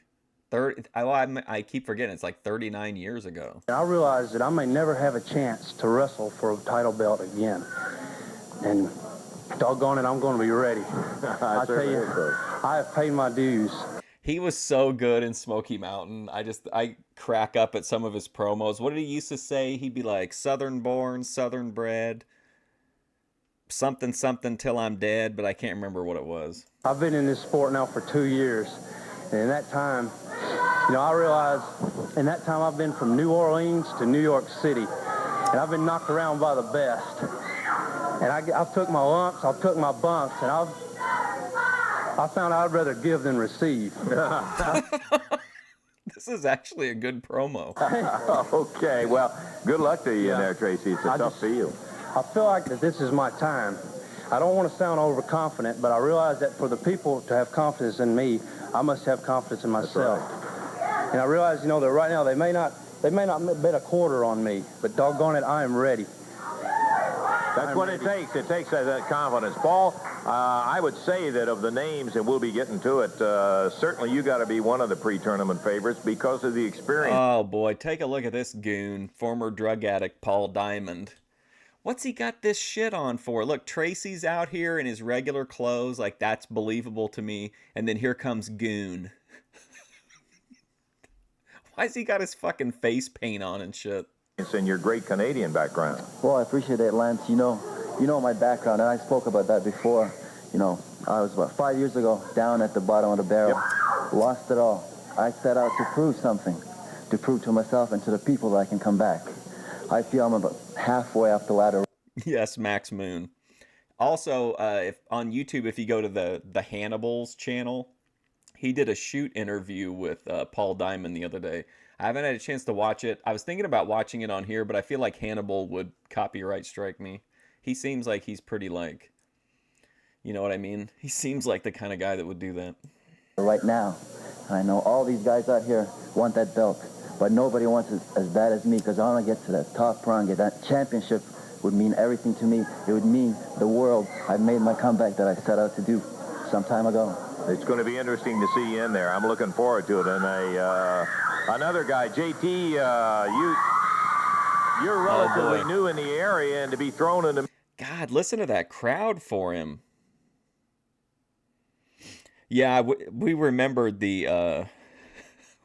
the forcible haircut. I don't think we'll ever forget that. King gooning during it. Turning on Paul Diamond. He's not in a fragile state anymore. Joe LeDuc is gone. He needs to get over it, move on with his life. The middle with the opportunity to win the Mid-America title has got to be something. Yeah, it's going to be GI addict. a real challenge. You know, all these guys have a lot more experience than me, and they're all really respected by me, which means a lot. But I'm just going to get out there. I'm going to try. I'm going to be honest here, okay? I'm going to open up a little bit. If we are living in a simulation, JT Southern is a player character. JT Southern looks and acts like someone who was a big fan of wrestling in this era, knew everything about the era, and crafted this perfect character to drop into the simulation as. But like, he's not he doesn't have that charisma and like the actual like skills, you know what I mean? I feel like this is somebody who bought a premium skin so that they could play pro wrestler in the simulation. Try my hardest, and I think, you know, with a little luck and a couple good moves, I might be wearing that belt next week. You hit on a good point. In a tournament like this, it's established in one night. It does take a little luck. I don't care who you are, how much experience you got. It does take a little luck. David, we're glad to have you in this tournament too, partner, because I was thinking when Tracy was talking, you're another one that's kind of paid your dues, and son of a gun, you every week Dave and I've talked that you've just gotten better. So here's a big opportunity. Yeah, it sure is, Lance. I've been around about 2 years too, just like Tracy, and you know it's a tough road up this ladder, and this one night can make or break it, and I hope this will be my night. I'll be ready for it, Lance. Okay. Hey, listen. It ain't gonna be. Not for you, pal. I want to just say one thing, and this is only to, I don't know whether you thought about it, that when the tournament comes down to it. I don't think JT Southern is a psyop. I think JT Southern is a player character who, you know, either bought his way in through the simulation to become an 80s pro wrestler. There's no other explanation for it, honestly. You know, it could end up with Paul Diamond against David Haskins in the finals, or Tracy Smothers against JT Southern. That could happen. Got that right. I tell you what, if it does come down, I'm sure it'll be one heck of a match. Well, that's what it's all about. Somebody's going to have to win it. Somebody's going to have to lose, and all of you. Look at former drug addict Paul Diamond.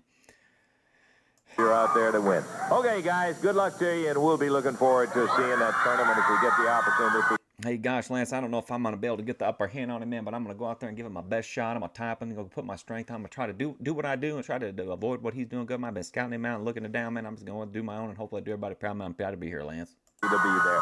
Mid-America title aspirants. Let's go now to the ring, and we're about ready for action. All right, we've got tag team action coming up right here in the ring right now. Mike Murphy and David Haskins, and here come their opponents, followed by manager Tojo Yamamoto with a kendo stick. The team of Akio Sato and Tarzan Goto. As they step in the ring, yes, I would buy that too. The alien trying to act like a human wrestling. That was my Tracy Smothers promo. Belts they now hand out of the ring to Tojo Yamamoto. This, by the way, is a non-title match. They hand the warm-out jackets out to the corner. Referee Jerry Calhoun about set to get it going. 15 minutes will be the time limit in this one. And it is going to be David Haskins starting against Akio Sato. Sato found himself on the mat. Look at Haskins. Put him down to the mat again. Bar the left arm. Sato and Goto. We're all going to really try. Rugged tag team bunch.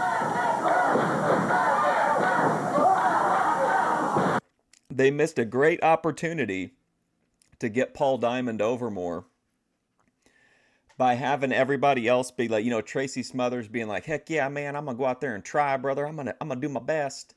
And then have Paul Diamond be like, who cares who wins a tournament? You know, my mind is shattered. I'm haunted by the memory of Joe LeDuc and what he did to me, you know, on television in front of my family. And who cares who wins a wrestling match ultimately, because none of this matters, Lance. And I don't just mean here, you know, but that this matters. I mean anything. Nothing matters, Lance. Nothing matters. Ooh. Good move by Haskins as he kicked Sato back. Nice move by David to bar the left arm. Sato over to the corner quickly, made the tag. Tarzan Goto coming in. Goto, the heavier of the two Japanese, but not by much. Both of them weigh just about the same. Nice press by Haskins. Count is one. That's all he can get. One count.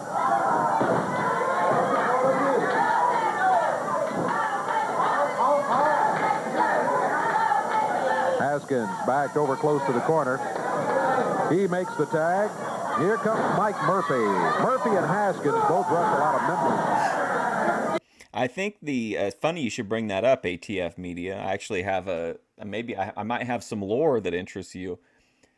Bruce Pritchard tells a story, and I think Cornette did too, of Andre the Giant sitting on Bad News Brown's chest, and he wanted to fart on his chest as a rib, but he had diarrhea and shit all over him. And he was laughing so hard that, like, he couldn't pick himself up off the ring, so he just kept sitting on him, and the shit was running everywhere. So there, at least I got some kind of I can play into your fetishes a little bit there. Sato and Goto wrestle out of Tokyo, Japan. Murphy. Look out, in trouble. Into the boot of Akio Sato in the corner. Japanese team makes the tag, and Sato is in there now. There's a right fist. Referee Jerry Calhoun was right there and saw it and warns him about it. Now the chop across the back of the neck. It looked like he shit wine all over him. Oh, my God. Murphy in trouble on the mat. A minute and a half gone. We made the observation earlier, Dave, that in this team of Sato and Goto, Sato is definitely the finisher. Boy, he is. OPC Don would have loved to have been in the receiving end of that after he told Andre the Giant that he was larger in life. Got a brutal nature about him, and Goto, while he is rough and rugged and can deal out a lot of punishment, Sato is the guy who is the real finisher in the pair. Up in the air, Mike Murphy body slammed and the tag made on Akio Sato. Let's see what he does here as they've got Murphy in trouble. Speaking of finishing it, he may just finish him off right here. Put that boot to the midsection. There's a cover. Is this it? Counts at 2. No, Murphy slipped out of it at the 2 count. Murphy reaching for the corner and a tag on partner David Haskins. So far he doesn't. Yeah, he did get it there as he went by. His head went into the turnbuckle. But here's Haskins. Haskins caught with a jab in the throat by Sato. He did not even come close to his throat. Dave Brown is such a liar. He's probably just upset because there's not a USA chant yet, so he's trying to, like, demean Tarzan Goto. He wasn't hitting him in the throat. Makes the tag, and Tarzan Goto will be coming back. Haskins, nice move, took him down. Boy, Haskins. Dude, Tojo's been laying down fire lately. He keeps calling. He keeps saying the retarded son of Jerry Jarrett, Jeff Jarrett. Good as he started the match. He's backed into a corner now.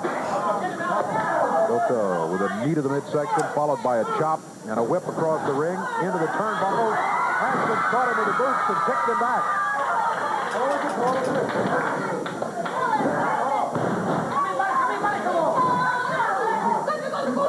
David, a good solid side bear takes Goto over, and now he's back to the corner, and while there, he tags Mike Murphy. Murphy back in. Murphy got out of a pin a little earlier that thought that was going to be it, but Mike saved it just in the last second. Look at that Goto. Drops him with a backbreaker, spears him with a head, and tears tags Sato. And Akio Sato coming in. Drop kick. Murphy. I think even if you tried to clean it up, that the way that the things that Tojo was saying, like even if in modern times you were like, hey, you know, Jeff Jarrett's just, you know, mentally mentally handicapped or, you know, whatever. I don't think there's any way you could phrase it that it would be like socially acceptable to use it in a wrestling promo anymore. Going after Sato. Whips him across the ring. Oh, boy. Murphy just went in there too quickly. Counts at 1, 2. He picks him up. Wouldn't go for the 3 count. Murphy made a big mistake, and it's what a young wrestler will do many times. He thought he had things going his way, and he went into the corner too quickly. Sato caught him and turned it around. Sato drives him into the turnbuckle. Are you sweeping for Dave Brown, Phantom Stranger? Haskins is good somewhere else. He's making a decent showing. I feel like Haskins is a completely dependable like job guy. Can we say that Memphis had the most racist promos and vignette in wrestling lore history? I mean, it's kind of looking that way, but there are other promotions that I'm not familiar with, but I would probably say that's a reasonable bet to make. Did that. He didn't even... Especially when you factor in that, like, not only that, but like, I think you could almost kind of sweep for that by saying, like, you know, it's Tojo Yamamoto is clearly a heel. He's saying these things not from a perspective of, he's saying them from a perspective of hatred, but only that he hates Jeff Jarrett, not that he hates the fact that he thinks he's mentally disabled or whatever. But like the good guys in Memphis do it too. Like Jerry Lawler's always dropping F slurs. Tried for the cover. He just went to the corner and tagged Tarzan Goto. Goto dropping down.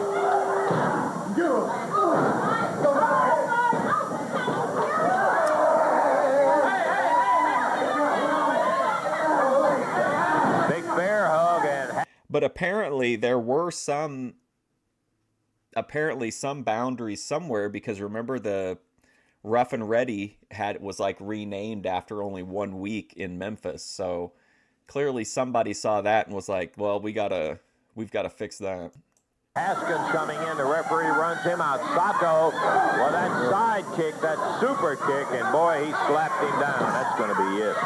What a beauty. It's over. 4 minutes, 26 seconds of time on it. And it was Sato who came in for the finish there as he got that super side kick. And that wrapped it up for Murphy. Looked like he caught him half on the chin and half in the throat with that boot. And that was it. As Sato, Goto, and Tojo Yamamoto take it in 4 minutes. I mean, I know the people in the stud stable, but I'm not really familiar with like the lore of it outside of Smoky Mountain Wrestling. But I've watched a bunch of Brickhouse Brown shoot interviews, and that guy is wild as hell in those interviews. It's 26 seconds. International champ with not a whole lot of trouble. And we're going to take time out. We'll be back in just a moment.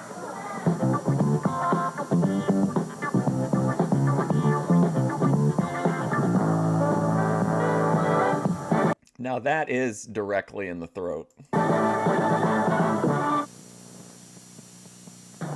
Super Wednesday night coming up at the Evansville Coliseum, brother. We've got 9 matches, and listen to this. No increase in price. Regular prices prevail. 9 matches. Okay, so we've moved up from 7 last week to 9 now, and they're emphasizing that you're getting more wrestling, but we are not raising the prices. Matches including a one-night Mid-America Heavyweight Championship match, a Southern title match, and a 6-man tag match you are going to love. That's all the action. We'll tell you a little bit more about them specifically in just a moment. Right now, coming in, involved in the 6-man tag match, Jeff Jarrett, Pat Tanaka. I feel like I've been watching Memphis now in 86 since like for 8 months now. And aside from the Southern heavyweight belt being like kind of the central belt, I think, and the one set of tag belts, there's always these other belts that just appear. Like, are those just to get people over so that like, we're like, oh, this person's got a belt, so they're like, we should pay attention to them? Because I mean, it doesn't feel like there's much like consistency with which belts are brought in, and you know, which they're hardly ever featured. Knocking the giant hillbilly with Jarrett at ringside going against Sato, Goto, and Kabuki with Yamamoto at ringside. Mr. Lance Russell, I tell you what, why they bring these big fat hillbilly, these septic tank now? Why? What happened to them? But now, you know what, Mr. Lance Russell, they all the time try to trick me, but now I bring a number one, the greatest Kabuki song from the Far East. Kabuki will be there as a third man Time for some Kabuki shit. Is that next week or only at the arena show? on that side of the ring. But I tell you what, the same thing you, Jarrett, you manager, don't forget, I'm going to take off your 2 eye. Yeah, you hear it from Yamamoto. You'll see that 6-man The Deep South. tag match in there. Now, let's take time. I went to Alabama a couple times and to watch pro wrestling, and I would do like trolling the locals there, and I would be like, "Is this the South?" And they would be like, "What the hell do you mean? You can't get no more South than this. You'll be in the goddamn water." They get like really upset if you just like even just ask them like, "Is this the South?" or implied that someone had told you that this wasn't technically the South. Like they would get really upset. I'm out and listen to Pretty Boy Larry Sharp as he talks about Bam Bam Bigelow. Grab your manager, Kenny D, and pay attention. Because Pretty Boy Larry Sharp has got something to show you. The man that's going to take your cookies and rip them off and shove them down your throat and let you find out how them cookies taste, brother. Because we like to take guys like you, drag them out on the street, step on them, and run over them. Get you ready for your next job, brother. Digging ditches, because you're out of wrestling. When Bam Bam Bigelow, the beast from the east, is on you. Well, there you have it, just 2 of the great matches that'll be coming up Wednesday night right there in Evansville. Remember, 9 matches in all with a one-night Mid-America Championship. You remember when Scott Hall asked Booker T to join the NWO and said, "Hey, bro, we need some color"? I could see that. Championship tournament coming up, the Southern Heavyweight Championship, and the 6-man match, all Wednesday night in Evansville.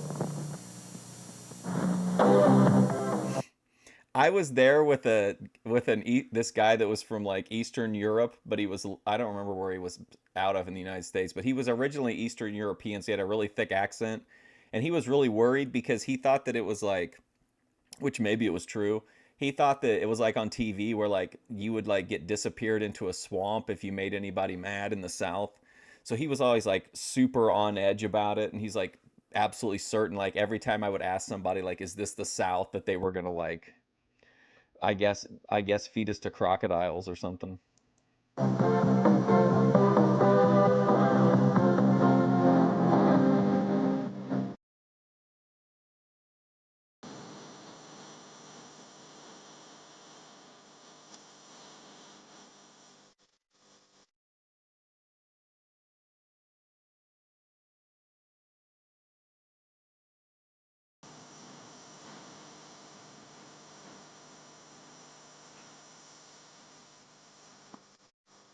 How the hell are you gonna have a highlight reel? No, his name wasn't Ludwig. I don't know what his real name was. He had like he was a guy that I'd like split gas money and shit with to go to wrestling shows, and he was just a wrestling fan, but like he had a gimmick name. He was like the kind of fan that had a gimmick name, but I can't remember what it is offhand. But I never knew his actual name. But I'm confident it wasn't Ludwig Borger because I know what he looks like.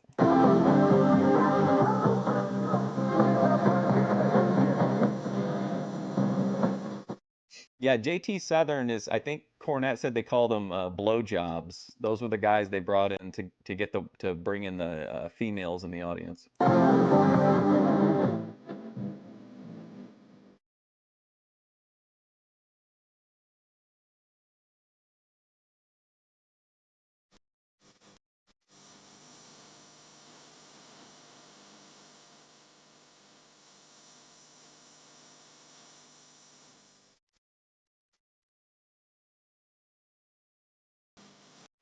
I also did take a pair of pink tennis shoes and wore them in Alabama, and it did not go like people did not care for that at all.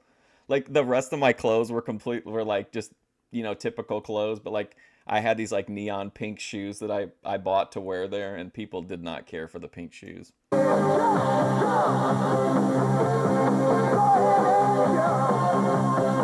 I'll try to find it. I've got the DVD of the show somewhere, and I think they reference it even on the commentary track.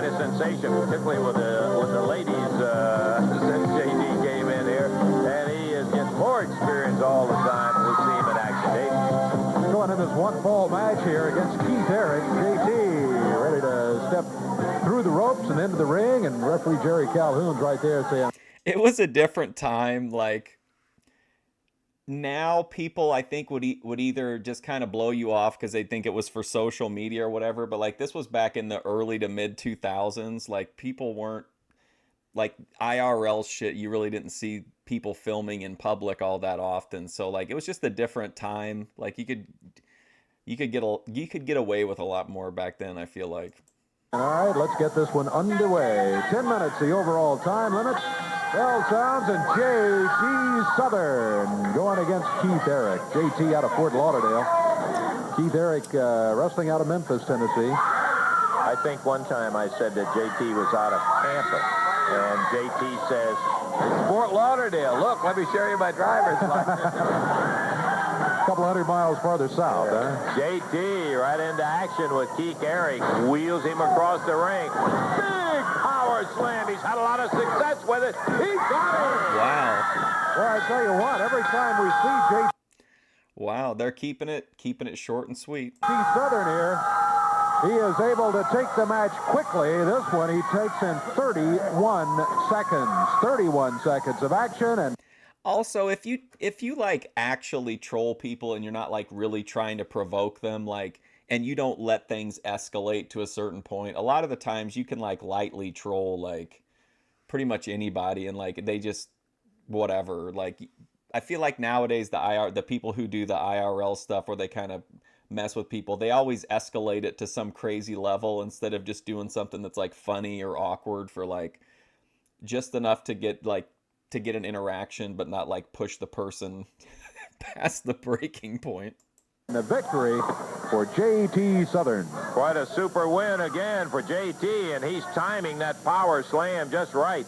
He fired Keith Eric right into the rope. He's running through the roster. He's running through the rats. J.T. Southern is the wrestler of 1986. Took him right off of it and power slammed him down, stunning him enough to get to 1, 2, 3. You know what? Well, here's J.D., not to be confused with J.T. Oh, don't you dare confuse us two. Today is my lucky day. I'm feeling like I'm on top of the world. In fact, I brought my most favorite tie, and I'm going to give it to you right now, Lance Russell. Let me tell you one thing. I'm real happy because the Mid-America title match is coming up. This guy looks like Hercules in that game Smite. Have you ever played that game? He looks like a Smite character. Let me talk about that for a second. I'm real happy because Spike and Basher and Mr. Universe are all going to be in that tournament. And let me tell you one thing to all you geeks out there, I think there's also, and I mean, people can say this is corny or whatever, but back in those days, because there was really, unless you were like, you know, doing like CKY type stuff or whatever, Jackass, like there was no way to monetize, or really you couldn't even, most people didn't even have access to film it. It was just like you were trolling just like for, you know, the love of the game and just to, you know, to have fun, as opposed to like trying to manufacture situations to, you know, maximize your monetization. Just a different era. I'm just a boomer about online or in real life trolling. Not only are we going to win the Mid-America tournament, after that we're going on to win the international title, Lance Russell. We're going to take down the Southern Heavyweight Championship belt, and we're going to regain the Southern Tag Team Championship belts. And to all of our competition, let me tell you one thing. The guy in the yellow drawers? Are you talking about Mr. Universe? Yeah, he did not seem very good in the ring. Make sure you have your insurance paid up, your life insurance. Make sure it's paid up. And go ahead and get an ambulance to wait out. I cannot believe that this guy was just out in the world and he sent them an audition tape. I can't believe that like somebody wasn't out scouting this guy to get him into the business sooner. Like that he had to send in a tape and then he's had this just amazing run. What a king. Outside the arenas, because I want the cameraman to get a good close look at this right here. This is the Mod Squad's license to hurt. It doesn't say anything about wrestling. It's a license to hurt, maim, cripple, because that's what we do best to our opponents. Now let me talk to you just for a second about JD's triple threat challenge that happened last week, Lance Russell. Did I not tell you that my 3 men would be victorious? Go ahead and rub it in. Of course I did. What infuriates me, though, is those 3 little sissies, might I say, including JT Southern. Uh-oh, the red pill arc is continuing. I love it. And he's getting up underneath my skin, coming out after the match was over with, and grabbing my $5,000. And you know how much money they threw out? They threw out $3,569 of my money to all of the fans. They didn't have let me tell you one thing. To all of the fans, to all of the rednecks, instead of going out and buying chewing tobacco, go out and buy some shoes and socks. And to all the minorities, you know who I'm talking about. All the guys from Ethiopia, the boys and girls that seem to be represented well around here. What? Instead of going out and buying watermelon and fried chicken, buy some shoes and shirts and look right. Now, I take that back. What? You one thing. To all of the fans, to all of the rednecks, instead of going out and buying chewing tobacco, go out and buy some shoes and socks. And to all the minorities, you know who I'm talking about. All the guys from Ethiopia, the boys and girls that seem to be represented well around here. Instead of going out and buying watermelon and fried chicken, buy some shoes and shirts and look right. Now, I take that back.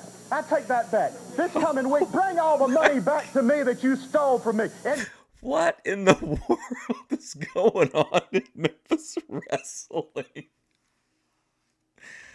Holy cow, JD Costello. Holy shit. Give me that tie back. I'm taking it. You would take it back. Tell you what, it'd be a marvelous time to have you leave, and that's Mr. Universe. He'll be involved in that Mid-America title coming up, along with the Mod Squad. Okay, let's go to the ring. We got another action match before we take a break. All right, Mr. Universe will be stepping up into the ring right now. He's there already. JD Costello is manager. So he says this stuff, which is, of course, it's going to really upset a lot of people in the crowd. And then he's got to go and manage right in front of them with like nothing, really nothing preventing. There's a couple security guards, but like the dude over here looks like he's 100. And the one guard that's usually over on the other side looks like he's an older guy too. At ringside and across the ring from Mr. Universe, it's Jim Jameson. Jameson may have a record against the toughest wrestlers of anybody around here. Doesn't have a very good one-loss sheet against them, but again, we're not glorifying this behavior. We're approaching it from a position of criticism, comment, news reporting, teaching, scholarship, and research. Boy, he has gone against some toughies. This Mr. Universe in at 285 pounds. We've seen him before, and he is impressive. Got to give him that. Boy, he is certainly big and strong. Unmistakable, one of the best bodies in professional wrestling today. Mr. Universe is going to see a lot of wins around this area, as he's going to see right now on television. Everybody can see it. Well, we're looking at it, and that's exactly what we're here for. He obviously is off to a fast start against Jameson. Oh man. Picked him up and just dumped. He just dropped him like a sack of shit. Him right straight down. He hit hard on his shoulder and on his hip. Jameson slammed into the top turnbuckle. He absolutely just looks like a character that I would be like, this guy's from the Bible for sure. Boy, Jameson hasn't had a chance so far in this match, and Mr. Universe looks like he's intent on not giving him a chance. Yep. We've still got that big Southern tag title against Mr. I mean, I'm gonna speculate a little here in that at the time, the way people might have viewed what he said was the fact that like, or approach it from the perspective that like he's saying not just about minorities, but he's also saying it about like white trash people too. So maybe from the perspective of back then, it was just like, well, this guy's not particularly against any particular group of people other than like poor people. You know what I mean? So, I mean, obviously, like, it is a racist promo, but, like, I think maybe back then people would have been a little bit more, like, accepting of it because they'd say, well, he's talking about, like, more people than just, you know, minorities. Mystery Partners, Fire and Flame defending against Mystery Partners. That'll be coming up, as a matter of fact, in just a few minutes, as Mr. Universe takes Jameson up in the air, slams him down in the center of the ring. And we've got also, if we have the time for it, an 8-man tag match scheduled. Jameson being bounced around hard. There's a cover by Mr. Universe. He's got him. No, he didn't. By golly, he kicked out. Really surprised me. Jameson trying to battle his way back. He's got a long uphill battle, I can tell you that. As Mr. Universe slams him hard, puts him down. Jameson gave it a good effort, but boy, was he hammered back to that mat quickly. Look at that. No, I don't know too many people like that would have been or like primarily worked for Jarrett Promotions. This is like my first long-term exposure to Memphis wrestling. That is a self-proclaimed Mr. Universe too. Yeah, that's true. He's big, got a lot of muscle, but he's not the real honest-to-goodness, having just won last year the Mr. Universe title, and that's going to be it. That big bear hug squeezes him right to it. You can't get him to break it. Referee trying to get him to break it. Telling J.D. Costello, come on, get him to break it. Finally he does. 2 minutes, 10 seconds of time. The wrestler perspective on what J.D. Costello did would be really simple, which is that it did exactly what it's supposed to do, which is get heat, make people mad, get people to react. And then from their perspective, it's all a work.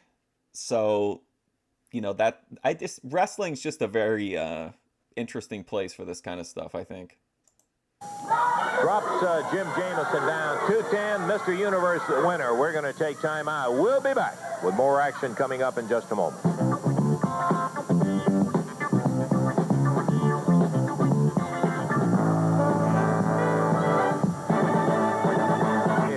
Couple of towns I want you to put down, you folks within the listening area. Thursday, August the 21st, Cadiz, Kentucky, at the Trigg County High School sponsor Athletic Boosters Club. The tickets are on sale at the high school, Trigg County High School. Saturday, August the 20th. Can you imagine J.D. Costello, just like if you lived in the area and like you ran into him at the store or something? Like, I can't picture that. I feel like J.D. Costello has ascended to like a mythical status that, like, I can't imagine him ever being like a corporeal being. You know what I mean? Or do you think that's drug related? 25th, Springfield, Tennessee, going to be at the center. One of the things will be a 10-man elimination bout. That's on Saturday, August the 25th, Springfield, Tennessee. Let's take a look at the entire card coming up for Wednesday night. Coliseum, Evansville, Indiana. Boy, this is a dandy. One-night tournament to determine a new Mid-America champion. 7 bouts in all. They will all take place when the night's over. You will have a Mid-America champion featuring Paul Diamond, J.T. Southern, Tracy Smothers, David Haskins, Basher, Spike, Mr. Universe, and Ron Sexton. A Southern title with Bam Bam Bigelow defending against the Big Killer. That's true. I guess if I imagine that he's always in character, I could see that. Like, it just cracks me up to think of him like just being himself, like quietly shopping at the store and being like, "Oh, I don't like to be approached. You know, I'm sorry. I know you saw me on TV, but I'm not interested in talking." I guess he would be like, "What the hell are you doing approaching me like this? I knew not to come here and shop with you poor rednecks." And the 6-man tag match with Jeff Jarrett, Pat Tanaka, and the Giant Hillbilly with Jerry Jarrett against Sato, Goto, and Kabuki with Tojo at ringside Wednesday night. Be there. Okay. Okay, got our next match scheduled up, man. So is this the beginning of the triple thing where they're doing the that's not David Baker's not in on that, is he? With the singles matches with the Mod Squad? And let's have the introductions, Davey. All right, this is going to be David Baker. We've had a look at him once before. He's out of Huntsville, Alabama, weighing in at 202 pounds, and he's going against Spike of the Mod Squad. Spike weighs in at 251. J.D. Costello, his manager, right there, dropping down from ringside. And here we go with a one-fall, 10-minute time limit match. Got to say, Spike is a heavy favorite going in. He's got a big You want him to cut the same promo on you in the middle of the department store? size advantage over David Baker, but Baker, very fast young wrestler. Alrighty, Baker. You know what I just realized? We haven't seen Buddy Landell in a long time. I wonder where Buddy's at this time. Maybe he's in Crockett or something. Can't show his speed when that elbow's growing out of his back, and that's what happened then with Spike. Ooh. I got my main man Spike out there, indestructible, unstoppable, and irreversible, Lance. Look at this. I'm watching. Spike drops down with a leg across Baker. He's got him covered, but he didn't want to pin him right at that moment. If he could have, don't know that he could have, because a lot of wrestlers hold it until that 2 count, get a little rest after they've been banged around. I was just thinking about that. They looks like kind of looks like an old school strong man. Yeah, he fell out. Spike threw him right through the ropes, and out on the studio floor, David Baker being stomped out here on the floor. All right. David Baker being stomped. Thrown back in the ring. Good night. He threw him right over the bottom rope as Spike with David Baker hoisted up in the air, dropped down on the top rope. And he is at... How's it going, Anthony Atlas? Buddy was working for... Oh, nice. Absolutely. Buddy in Mid-South. Brutalizing one David Baker is Spike. Hits him with a reverse face lock. That's a relief after what he's been going through, you know. Well, I tell you, Baker hasn't been able to mount an offense at all here.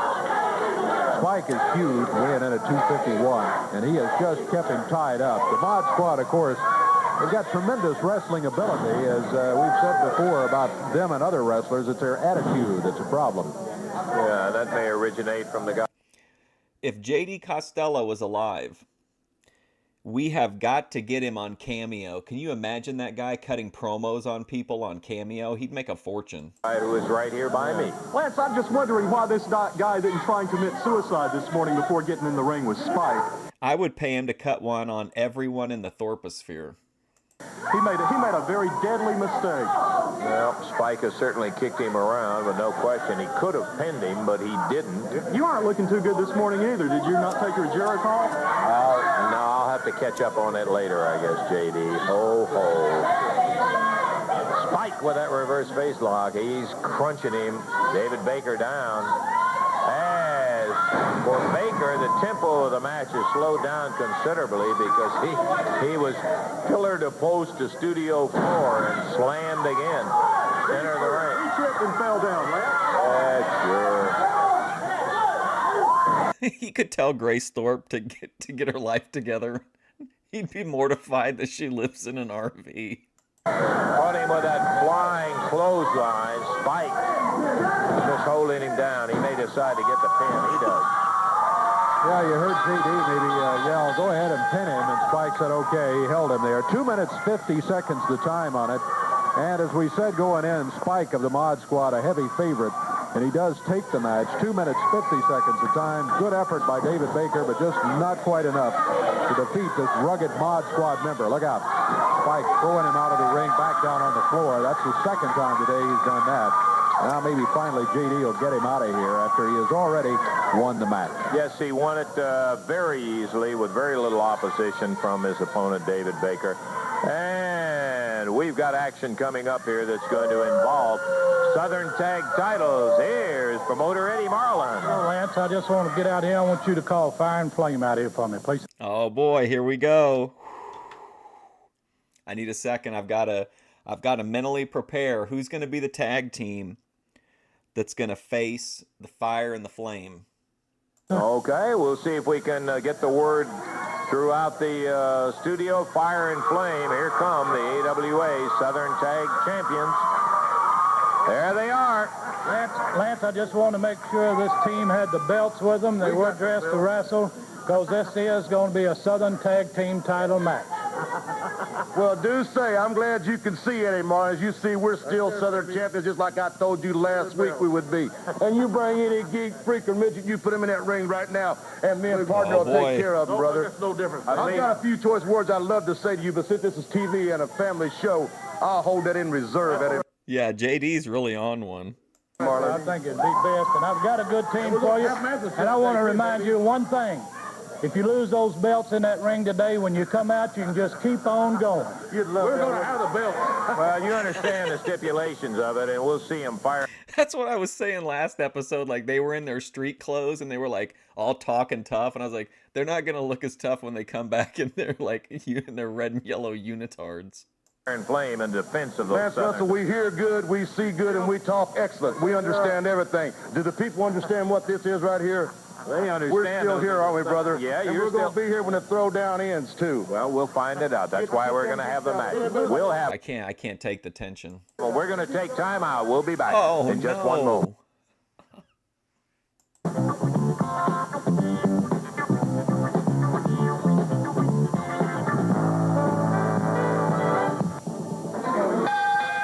The mystery team. Well, we're ready for it. The AWA Southern Tag Belts, and look at here! Joe LeDuc. Could it have been any better? Could there have been anybody better to come down than Joe LeDuc? The mystery team, Joe LeDuc and Bill Hickerson, and right off the bat, hammer and tong, they go at Fire and Flame. Do this. This is a hold-up, brother. These people are ringers. This is not a lie. Yes. You were looking for opponents. Eddie Marlin comes out, grabs the belt.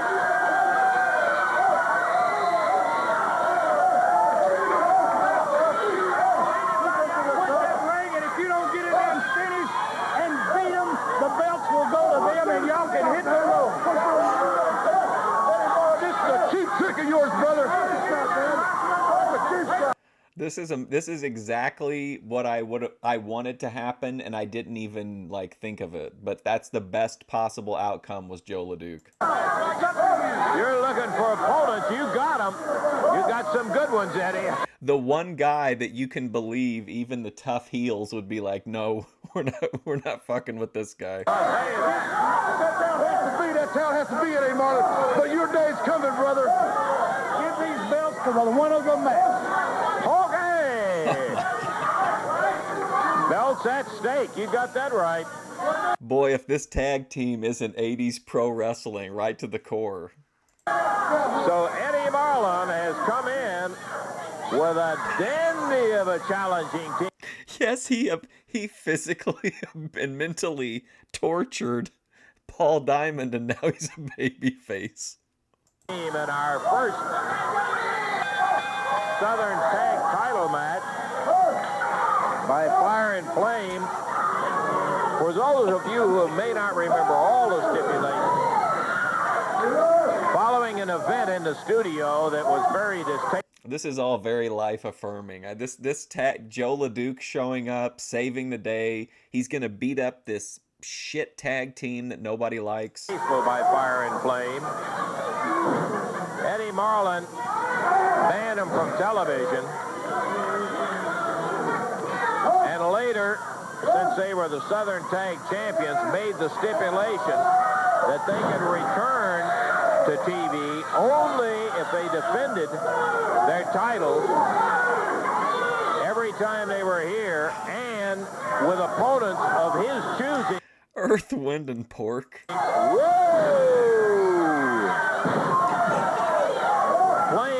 Did he just do a flat back leg drop? That's interesting. Goes down as Bill Hickerson put him way in the air. Fire comes in and... You get frustrated when Eddie Marlin shows up. I love it when he comes out, especially if he's being a prick. Kicks him in the back to break it up. Hickerson and Now listen, Lance, I don't have time for niceties. Duke, boy, what opponents, what challengers for the belts here. Fire and Flame had no idea who their opponents were. There's a cover by Hickerson.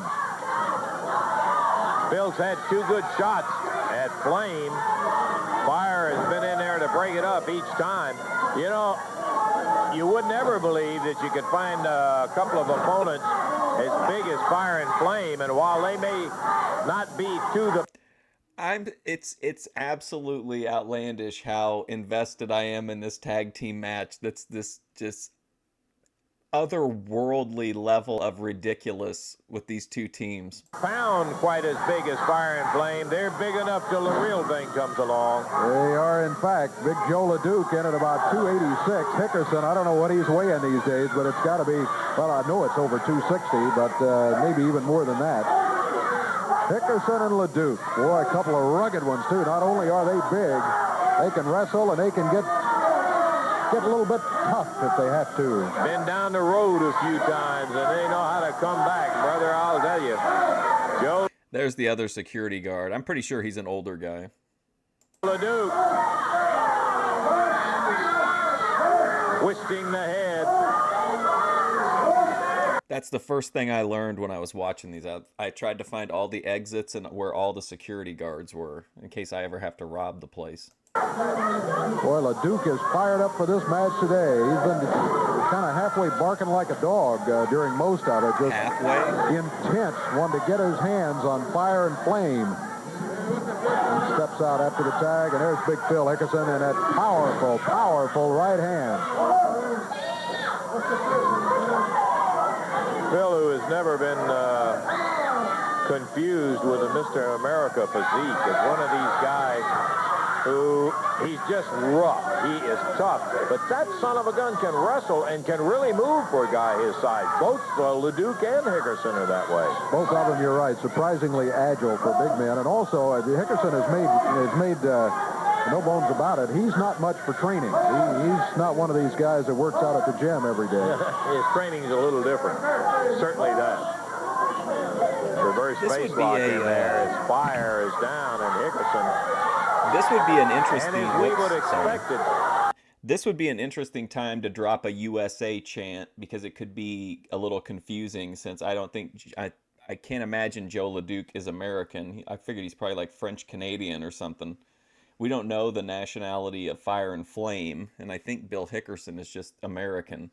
So that could be a fun thing for the wrestlers to try to interpret if you could get a USA chant going at this point. As was expected, LeDuc and Hickerson, more than an even match thus far for Fire and Flame. Fire in from behind, hammered Hickerson. They make the tag. One of them holding Hickerson up. Look out, the other. I'm going to try to go to one of those dwarf wrestling matches and get a USA chant going. When jabbing him, he got something in his hand. Yeah, he does. He tried to pass it out of the ring. Now he does. Hands it behind his back. Referee is on the other side. He couldn't see it, but it was very visible to our vantage point here. We could see him pass it out. Well, if you're going to hit Bill Hickerson somewhere and disfigure him, it's probably best in his face because nobody would notice. And now Fire has got it up in his... That's what I would say if I was a heel commentator. Outer tights. Bam! The big elbow catches Phil right straight in the mouth. Fire in, and whatever it is, it's a stick or something like that. Looks like some kind of stick, maybe wrapped with tape, and he was gouging Hickerson's eye with it. Yep. While the referee backs him out of there, he tosses it over to Flame, who uses it again on Hickerson. Andy Kaufman and Bob Samuda, these guys weigh like 1,000 pounds. Are you shitting me? Oh my gosh.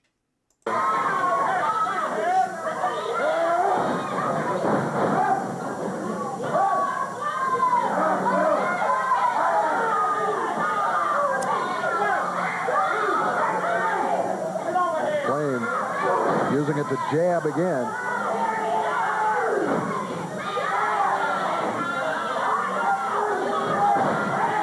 What could you do back in the day? What would be the chant to get going here? Let's go, Phil.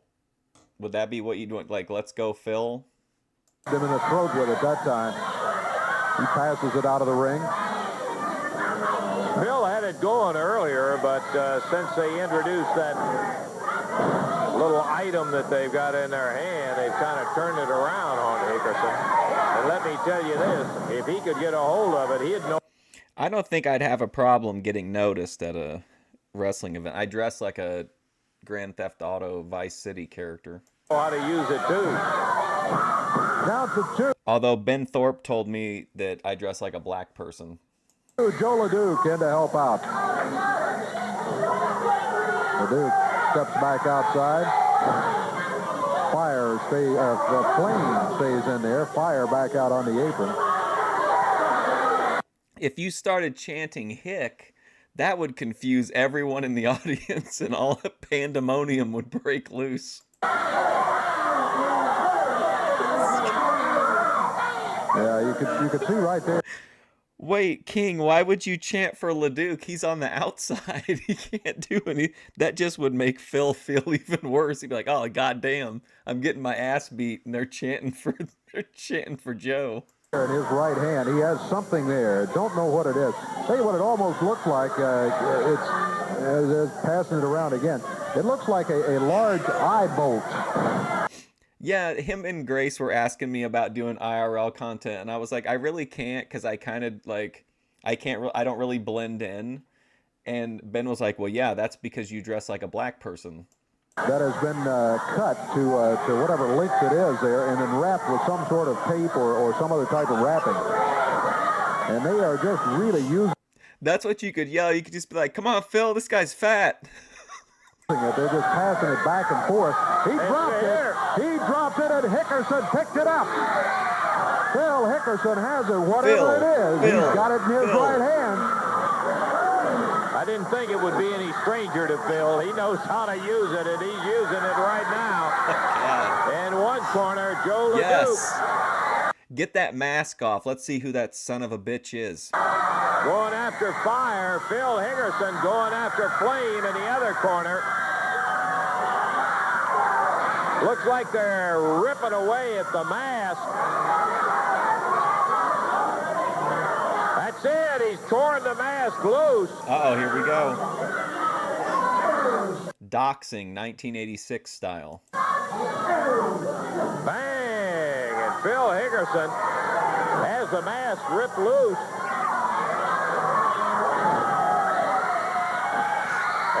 My God, Dave Brown, this has turned into more of a crime scene than a wrestling match at this point. Flame is going down, and now LeDuc tears him. He's got it almost off. Phil Margera's under the mask. Pull down, at least. It's not lost on me that last episode I did say that I don't understand the motivation of wanting to see wrestlers unmasked. I was wrong. You just have to be invested in the unmasking. And Flame gets rattled by Hickerson with that object, while Fire on the other side of the ring being pounded by LeDuc.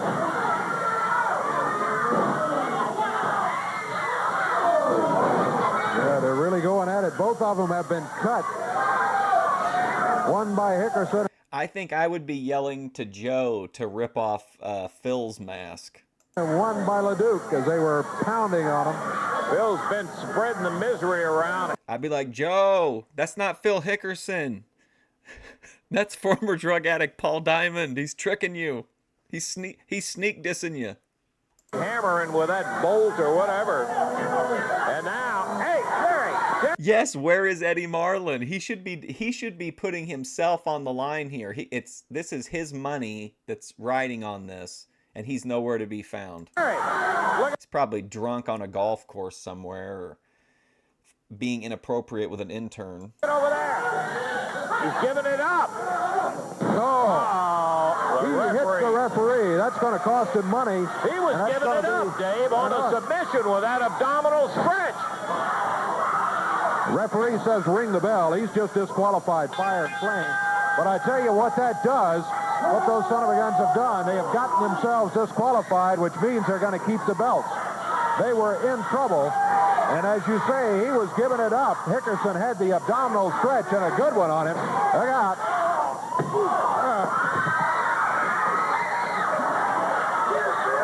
Hickerson over the table after him here. Here comes LeDuc with the... He was giving it up. He was getting a good stretch on him.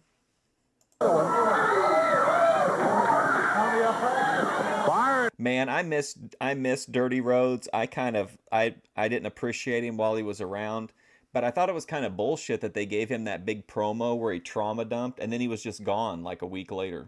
Flame getting some of their own medicine as Phil Hickerson and Joe LeDuc, who win it by disqualification, are not content for that. They're ripping and pounding Fire and Flame. LeDuc with the chair. Ow. Hits both of them in the top of the head with it. Fire and Flame really getting a beating here. Hit Dave Brown. By Hickerson and LeDuc. There's a chair again. Fire and Flame down on the floor as Hickerson and LeDuc. Like, this is so good to me. I just think this is like so exactly like how I would describe pro wrestling to like an alien. Hickerson still has that object, whatever it is, that Fire and Flame were using on him in here. He's got it in his hand, and he is using it liberally here. LeDuc just using a fist. Disqualification, exactly as Dave said. The belts will stay with Fire and Flame, which saves them from being shipped out of town. We were kind of hoping that was going to be the end of that. But the disqualification did exactly what they intended for it to do. It saved the belts for Fire and Flame, and I'm a son of a gun if Fire was not submitting on that abdominal stretch. Phil Hickerson had him bent good after having softened him up a good bit. And he was giving up, but the referee was over here with LeDuc and Flame where Flame was being choked. And by the time he got over there, wham, they ripped it. Don't say that it's an optical illusion. That's fucking with my brain. But yeah, it's like a cone shaped kind of. One disqualification, and that's it. So, disqualification win for Phil Hickerson and Joe LeDuc. We've got more championship wrestling. Be back to it in a moment.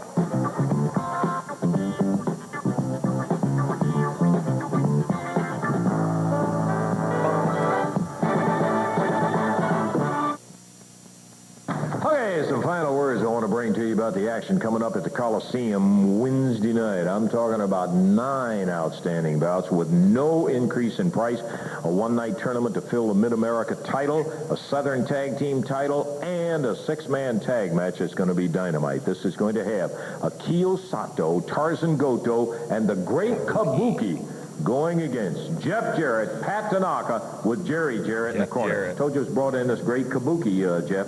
That's right, Lance, and I don't really care. He can bring in whoever he wants. We've proven to the people we can take care of the Japs, and now we got the hillbilly. This is such a weird dynamic. That's Jerry Jarrett back there, right? With that haircut? That's got to be him. What a weird vibe. Take care, Kabuki. Tojo, we're coming for you, brother. Brother, don't you think that... Can we hear from Hawaiian Pat Tanaka? Or not. They're going to be after him. You better believe that. And then we're looking for the AWA Southern Heavyweight Champion. Hey, Rich. How's it going? All right. See you later, ATF Media. I'll try to find some more diarrhea wrestling stories for you, buddy. championship match, and Kenny D is going to be having the killer in here with a tough task of going against Bam Bam Bigelow. Kenny? Yeah, Larry Sharp, he brought Bam Bam Bigelow in this air, started kicking tails, running people roughshod. We come to clean the territory up. I got the man right here that can do it. Take a look. Who the hell's this guy? See, I swear, dude, why couldn't I have been born in this era? I could have been one of these crazy fucking manager guys for sure. I think they'll let anybody, literally anybody could be a manager in Memphis, I feel like, if you were willing to do it. Bam Bam Bigelow, get ready, baby. This is what you got in store coming to you, because I've been having him in Louisiana in deep training for about 9 months, and we on our way to Evansville, and when we get there, you're going down, Bam. What in the world? Bam, you're going down, baby. It's going to be interesting to see a Southern heavyweight title match. You know it's going to take somebody big, strong, and mean in order to go against Bam Bam Bigelow. That's exactly what this is. 6'2", 275, the Tower of Power, the King of Pain, right here, baby. Right Wednesday here. That's night. what's coming to Evansville. You better believe the Coliseum will be rocking with it when we're talking about 9 outstanding matches, no increase in price. Bam Bam Bigelow goes against this mountain of muscle called the Killer with Kenny D. King TL is gooning. Ringside. We want to be sure that you're out there to see not only that, but yeah, they got old boy dressed up like like he's a plantation owner. Also the one-night tournament to fill the Mid-America title, and you're going to be seeing that big tag match that'll have the great kabuki, Sato and Goto against Jarrett, Tanaka, and the Giant Hillbilly Wednesday. 8-man That guy's like, fuck it, I'm not putting all their names on there. tag action. On one side of the ring, we're going to have Juicy Johnny out of Miami, Florida, Rough and Ready, and Sexy Ron. No way that was Pork Chop Cash. Last time we saw Pork Chop Cash, he looks significantly different than that guy. Sexton. And on the other side, it'll be Paul Diamond, Tracy Smothers, Jeff Jarrett, and Pat Tanaka. Here. No way that was Pork Chop Cash. The problem is around here, Lance Russell, you come out here with snot-nosed little boys. You come out here with Tracy Smothers. Look at sexy Ron Sexton. David Haskins, people like that, and they're saying, well, I'm going to win the tournament, and I'm going to try to win it. I'm going to level with you right now. I'm sold on this guy simply because when I look at him, it's like looking at a Memphis Rick Rude. Like it's perfect. It's like this knockoff Rick Rude instead of like Dirty Rhodes. It's like, you know, whatever this guy's name is. Sexy Ron Sexton. And everything from mom and dad and all American. That's bull, Lance Russell. You know what? I am what it's all about. I am the 80s. I am the man of the 80s and of the future. I'm the sexy one. I'm the one that all the men would like to be like, and the women would like to be just sitting beside, if nothing else. Now, Lance Russell, you get that Mid-America title polished up, because I'm the one that's going to be taking it home come Monday. Let me tell all these rednecks out here in the crowd something y'all need to tell your women to look the other direction whenever sexy Ron Sexton comes out here, because if they get a peek at what a real fella look like, then y'all gonna be heading for divorce court, baby. Not. In fact, Haskins and Smothers and who else is in that tournament, I don't even know. I don't even want to hear about it because they don't even equal up to me. Well, not one bit whatsoever. That's the reason we're having a tournament, Ron. We're going to find it out. Well, we'll find out. Okay. And when I wear that title, everybody's really going to find out how sexy I am. Ron Sexton, who will be in the Mid-America title, as a matter of fact, Dave. Body positive Rick Rude. Who we got here today? Hear the music. That means the opponents for these guys are on their way in. There's Jeff Jarrett, Pat Tanaka, Paul Diamond, and Tracy Smothers. Former drug addict Paul Diamond and Jeff Jarrett. 8-man tag team match. It's always a... So that we can provide some transformative content to this Jeff Jarrett match, we just need to remember that Joe LeDuc, physically, psychologically, and maybe sexually traumatized former drug addict Paul Diamond, turned him into a PTSD war veteran, Rambo isolationist type, and Joe LeDuc remains a babyface even through that. And I think that's what you would call criticism, comment, news reporting, teaching, scholarship, and research, in my opinion. Ring full. Anytime you got an 8-man, the referee with his work cut out for him, just keeping up with who's supposed to be in there and who's not. And let's What if his name was Revealing Ron Sexton? see who's going to start. Looks like it's either going to be Sexton or Juicy Johnny. Oh, it's going to be Juicy Johnny out of Miami, Florida. I feel like Revealing Ron Sexton just sounds so disgusting. And he's starting against Jeff Jarrett. 8-man tag team match. By the way, I don't know if I mentioned or not, but the team of Rough and Ready and Sexton and Juicy Johnny has Boss Winter, the manager, over in their corner. Jeff Jarrett with Johnny down on the mat. Referee, what was he warning about? Hair pulling? Well, he was complaining. Jarrett went to a top wrist lock, took him down to the floor, and he started complaining about hair pulling. No hair pulling as far as we could see. Nice clean takedown there. Juicy Johnny back up on his feet.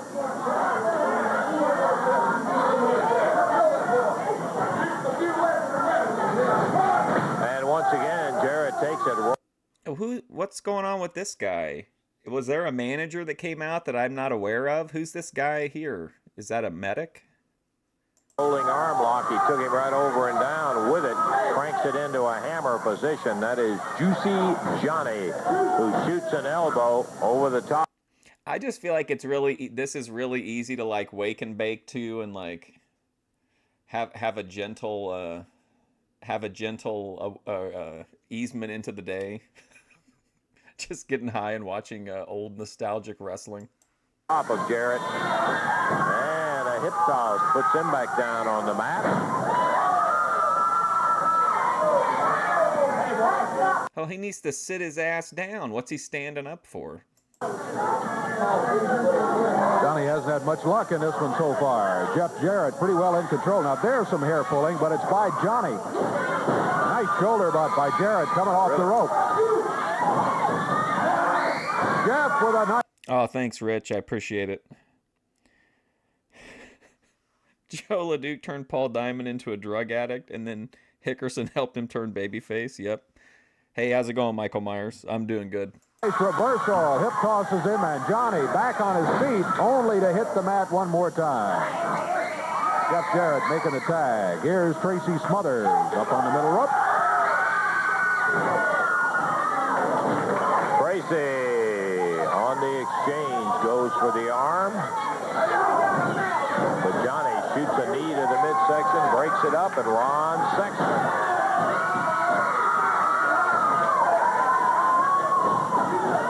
Revealing Ron is brought into the match. Shout out Tracy Smothers coming out to You're an Object of Desire. Oh yeah. The music in these always crack me up, especially when they do a music video and use the entire song and just like drag the clips out forever. Smothers off the rope, shoulder butt. Ron Sexton hit the mat. This time he leaps over. Sexton with a good move. Put him down to the mat. Off the rope. Smothers was gone. Sexton hit hard on his elbow. Boy, some kind of action going in this one so far. Tracy Smothers against Ron Sexton. Sexton fires Smothers to the rope. Tracy, who is much the larger, well, some the larger, goes underneath. Good drop kick. He zinged him. There's a cover. Juicy Johnny reaches in, grabs the hair, and boy, this action is non-stop, David. Very, very fast. Here's Paul Diamond, his first appearance in the match. It won't slow. Oh boy, I zoned out for a second, then I snapped right back in when former drug addict Paul Diamond tagged in. Slow down a whole lot with Diamond because he can flat get it on himself. Physically a big kid.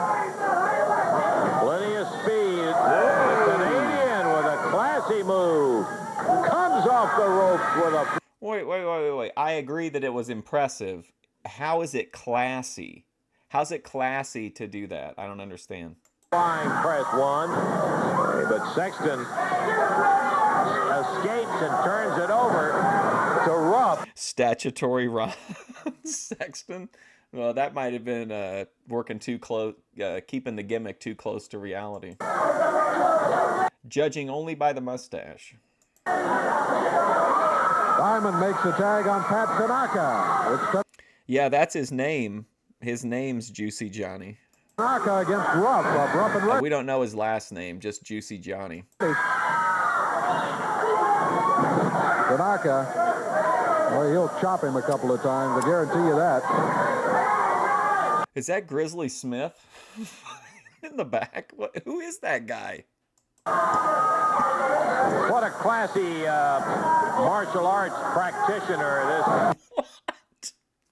Now he's saying Pat Tanaka is classy? What's going on with this? Is this like a... Do you think he had a bet with somebody that he would, like, call all the good guys classy or something? Pat Tanaka is, boy, he just nailed him with a chop. Spun to him on that doggone mask. Woo! Fires him into the rope. Takes him down on the mat. 1, 2. Classy kick out by Ruff. I thought he might have had him there, but he only got the 2 count. Now we got 4 of them in there. Ruff and Ready against Tanaka and Jeff Jarrett. Count is 1, 2. He got him. Jeff Jarrett got the count out. And the team of Ruff and Ready, Juicy Johnny, Ron Sexton, and Boss Winter. Yeah, who is the guy? Who's the guy in the white? Over here, got to be the losers of the fall. Jeff Jarrett, Pat Tanaka, Tracy Smothers, and Paul Diamond get the win. 4 minutes, 1 second of action. We're going to check our time, and we'll be back in just a moment.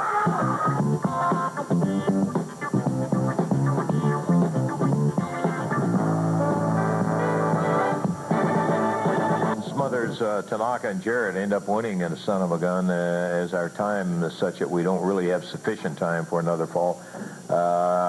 Just too much. Good team. Hey. Was it really Grizzly Smith? I thought for a minute my high brain was like, it kind of looks like Grizzly Smith, but I didn't know if he was as big as Grizzly Smith. Hey, boy, how long has it been since we had a brawl like that? Wow. Fire, Flame, LeDuc, Hickerson, son of a gun. Unbelievable. Interesting match. We talked about it, of course, during the match, and that is with the stipulation that promoter Eddie Marlin put on them due to things that had gone on here, and that is that they had to show up with the belts. They didn't have the belts. They couldn't wrestle on TV, and then once they got here, they had to put the belts on the line against a team. Well, I got to give props to Dave Brown. He's got it together this episode. He's given us a good outro. That they would have no idea who they would be until they got in the ring. Oh, the last time they said, we don't care who it is. They'll bring anybody you want to. They didn't like it when they saw LeDuc and Hickerson come firing into that ring. And, boy, as they did, then Fire and Flame went out of the ring. And they said, no. And promoter Eddie Marlin said, get in there and defend the belts or just get out of here and keep going. They did. They end up keeping the belts, though. Now, Hickerson and Joe LeDuc won the match by disqualification. However, they wanted, there was all sorts of foreign objects in there and all of that sort of thing. The way they won it, Hickerson had the best of, I think it was Flame, one of them, Fire, okay. Yeah. Had him in an abdominal stretch, and you could hear he was giving it up. As the referee turned and went over there to ask him about it, he hit the referee. Yeah, I like WCW and ECW. He knocked him down. Well, that's automatic disqualification. Only thing, as it's always been, on disqualifications in championship matches, the belts don't change hands. Yep. So Fire and Flame are going to end up still keeping those tag championship belts. And if they have them next week, I expect they'll be back here. Do you think there were people at the time who were like, that were at that match, and then when they got home, they were like, that son of a bitch, Eddie Marlin. You know, if they won the match, what else did they have to do? Like, do you think it made people mad that, like, the belts didn't change hands on a DQ? To defend them again against, who knows, another if they mystery still team? got them and they're here, they'll be I feel like I'd really hate Eddie Marlin like I used to hate Jack Tunney. defending them because that's the only way they can be. Only way they can be on TV. Stipulation. What else do we have, David? In addition to those matches, Akio Sato and Tarzan Goto defeated the team of Mike Murphy and David Haskins. It was JT Southern with another quick victory over Keith Eric today. 31 seconds the time as JT wins it. Mr. Universe, 285-pounder over Jim Jameson. It was Spike of the Mod Squad over David Baker. And it was, of course, in that expiration of time 8-man tag team match we mentioned a moment ago. Paul Diamond, Tracy Smith, Smothers, Jeff Jarrett, and Pat Tanaka. Terrific teamwork from the regular tag team partners, Jeff Jarrett and Pat Tanaka, as they defeated Juicy Johnny, Rough and Ready, and Ron Sexton. So they get the win in 4 minutes, 1 second. Wait. In that Juicy Johnny, Rough and Ready, and Sexy Ron Sexton. What a group. expiration of time match. You know, I was just looking with this Mid-America title thing coming up, and I'm glad. Eddie Marlin is a cool name. Like, you hear that name, you do kind of think, like, it sounds like a guy who would be a promoter or a matchmaker. The promoters were instrumental in the selection of the guys. We've got a lot of good young guys. Good talent. Boy, Yes, I indeed. got to tell you, we do. I like that, too, because you got to have that young blood coming up in order to assure that you're going to have great guys in the future. Hey, we're out of time. But next week, we'll have more. Was that a Bill Dundee promo or Lance Russell? Hope maybe you'll be with us. Until that time, Lance Russell saying bye-bye, everybody.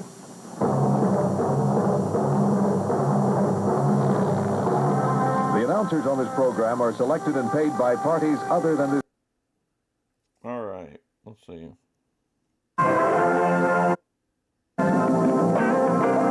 All right, so this is the episode that follows directly after the one we just watched, August 23rd, 1986, from Memphis, Tennessee, or the Memphis territory, and this would have been if you were watching the broadcast in Evansville, Indiana.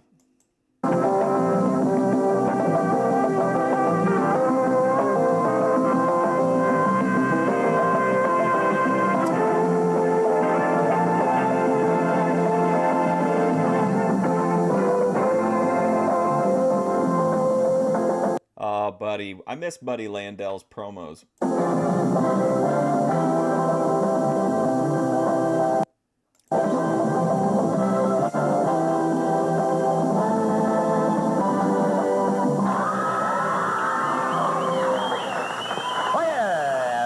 Getting ready to get started. By golly, this one looks like no exception. Hello again, everybody. Lance Russell and Dave Brown right along ringside, and we're ready for a whale of a championship wrestling. Championship wrestling named right today. Got to tell you, we have not one, but count them, 2 title matches coming up. Brand new Mid-America title holder Tracy Smothers going to be defending that belt here today. That tickles me today. And not only that, Fire and Flame, under the stipulations, they want to show up on TV. They have to defend the Southern Tag titles. They're going to do that again today, too. So 2 title defenses coming up. What an interesting situation that is. Plus, we've got some other action, too. And for the first time, Davey, we're going to be seeing Kenny D's and the Killer right here on Championship Wrestling. We're going to take time out, try to get it all in. Be back with our opening bout coming up in just a moment.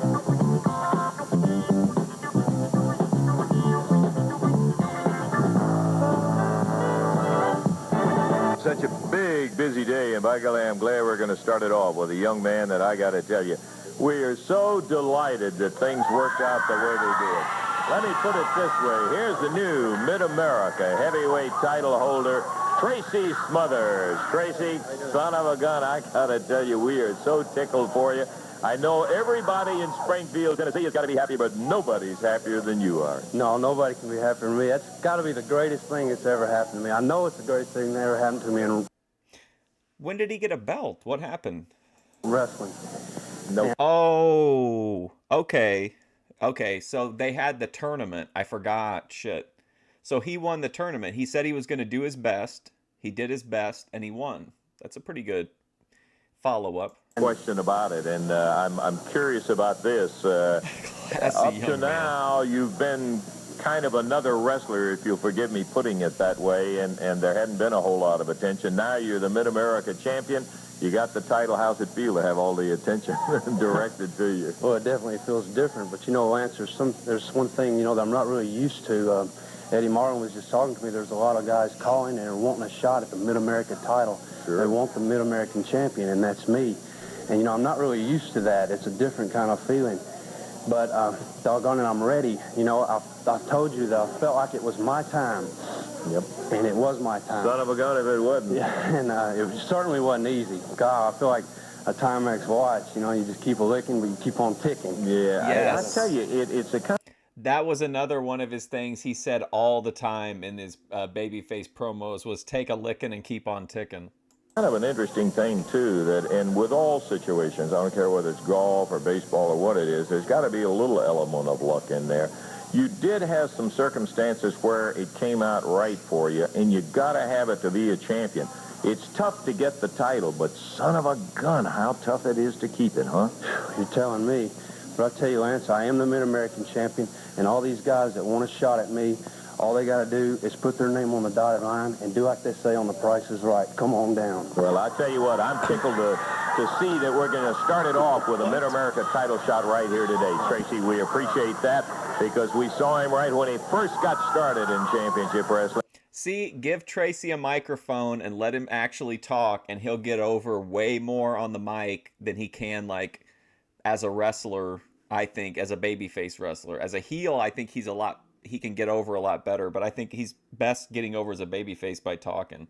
That was a really maybe corny promo, but a good promo. And he's going to have a defense right here on Championship Wrestling today. Let's get on with it. Let's go to his opponent for today. He's going to be the shortest-lived champion around. I'm finna be. Is this Juicy Joe or whatever? Is this Juicy Johnny? Oh my, what a wreck. Right now, 1, 2, 3. Oh, well, that's what it's all about. Wow. Juicy geez. Johnny, Davey. He's got it. Let's hear what you got to say. All right, Juicy Johnny challenging for the Mid-America Championship. Juicy Johnny out of Miami, Florida, going against the champion from Springfield, Tennessee, at 228 pounds, Tracy Smothers. This is a Mid-America title championship match. One fall and a special for television. Giant Hillbilly, I think he just changed his name, like from Plowboy Frazier, Giant Hillbilly, Uncle Elmer. As J.D. Costello said, Uncle Smelmer. 30-minute time limit. One fall, 30-minute time limit. Jerry Calhoun has it underway. Juicy Johnny, we saw him for the first time, I don't know, half a dozen weeks ago. He comes in with great confidence, and he says today, I'm going to beat him 1, 2, 3, and take the belt. Wait till we start to get, like, and I don't know if it happens in Memphis. I assume it does, since he's able to, I think when he goes into WCW a little bit after this, he's already kind of got that little bit of, like, babyface fire, but I like it in the promos when he really gets worked up. Like, right now, he's still pretty chill through the whole thing, but eventually he'll start to, like, really fire up, and those are some really corny, especially when he can really embrace, like, the Southern stuff he wants to talk about. It's always really interesting. Off of it. Johnny is where? Out of Miami, yeah. I was just thinking about the Springfield, Tennessee. Yeah, he's got kind of a luchador body. We've had, Miami and Memphis as champions in different places like that. How many times have you ever had a champion? Yeah, when he'd get mad at the crowd, he'd be like, Ultra Mega Mass Homicide. Everybody dies. From Springfield, Tennessee. I'm delighted for those folks. I think Tracy's the first, as a matter of fact. Boy, you're right. We've watched Tracy Smothers when he was just a kid. His first match was on Championship Wrestling. And he's put on a little bit of weight, but not enough to be overweight. His first match ever was on Championship Wrestling, but was that 2 years before this? Or did he, like, train for so long and then that was his first, like, official match? Did we miss 2 years of Tracy Smothers in CWA? Certainly, just enough to add to that rangy height he's got. Whoa, look. I don't have any idea who Juicy Johnny is. El Juicy? Yeah, Juicy Johnny came after him. Tracy took him over. Another good move. He rolled El Juicy sounds like a e-girl YouTube account. with the arm. All in all, Davey, we have said when we first saw Tracy that he certainly was God. Yes, Uncle Smelmer that tried to sell everybody the fake watches. He probably tried to sell, like, knockoff cologne, too. Blessed with the natural physical size and all and the athletic ability. But one thing I'm going to be sued by the Giant Hillbilly estate. that we felt was that he needed a little more aggressive attitude for it. Tracy left our area, went around a lot of different ones, and I think that was instrumental in his picking up this additional attitude. I think that's kind of the key to his success right now. Look at that drop kick. Oh, yeah. What's a good one on him? And Juicy Johnny finds himself getting back to his feet one more time, but not for long. Shoulders are down. The count was one, and the right shoulder is up off the mat. The referee indicating that's why he stopped the count. And we could see it from our vantage point. Indeed, Juicy Johnny was able to lift that shoulder. Now the shoulders are down. Again, this time it's the left shoulder he pops off the mat. Not easy to do, though. Tracy Smothers tried again. Couldn't hold him there for the 3 count, and Juicy Johnny's back on his feet. Oh, man. We're 2 minutes into the action. How many times is he going to say Juicy Johnny? Just say Johnny. Normally, a championship match is a 60-minute time limit, but when they're on television, special arrangement, you have a special agreement with the champion and the challenger and the promoters. And in this case, the time limit is 30 minutes. And in case you got to us a little bit late today, we have 2 title matches on Championship Wrestling today. And we've got a Southern Tag match that will come up later. Mid-America title on the line right at the moment. Ooh.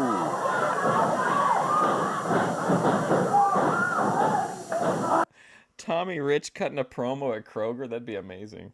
Look at Tracy pick him up and slam him in the middle of the ring. Whoa, look out, Tracy. Mistake. He could be like, I know this coupon says it expired a week ago, but that's for normal people. You're not dealing with a normal person here today, Daddy. You're dealing with Wildfire Tommy Rich.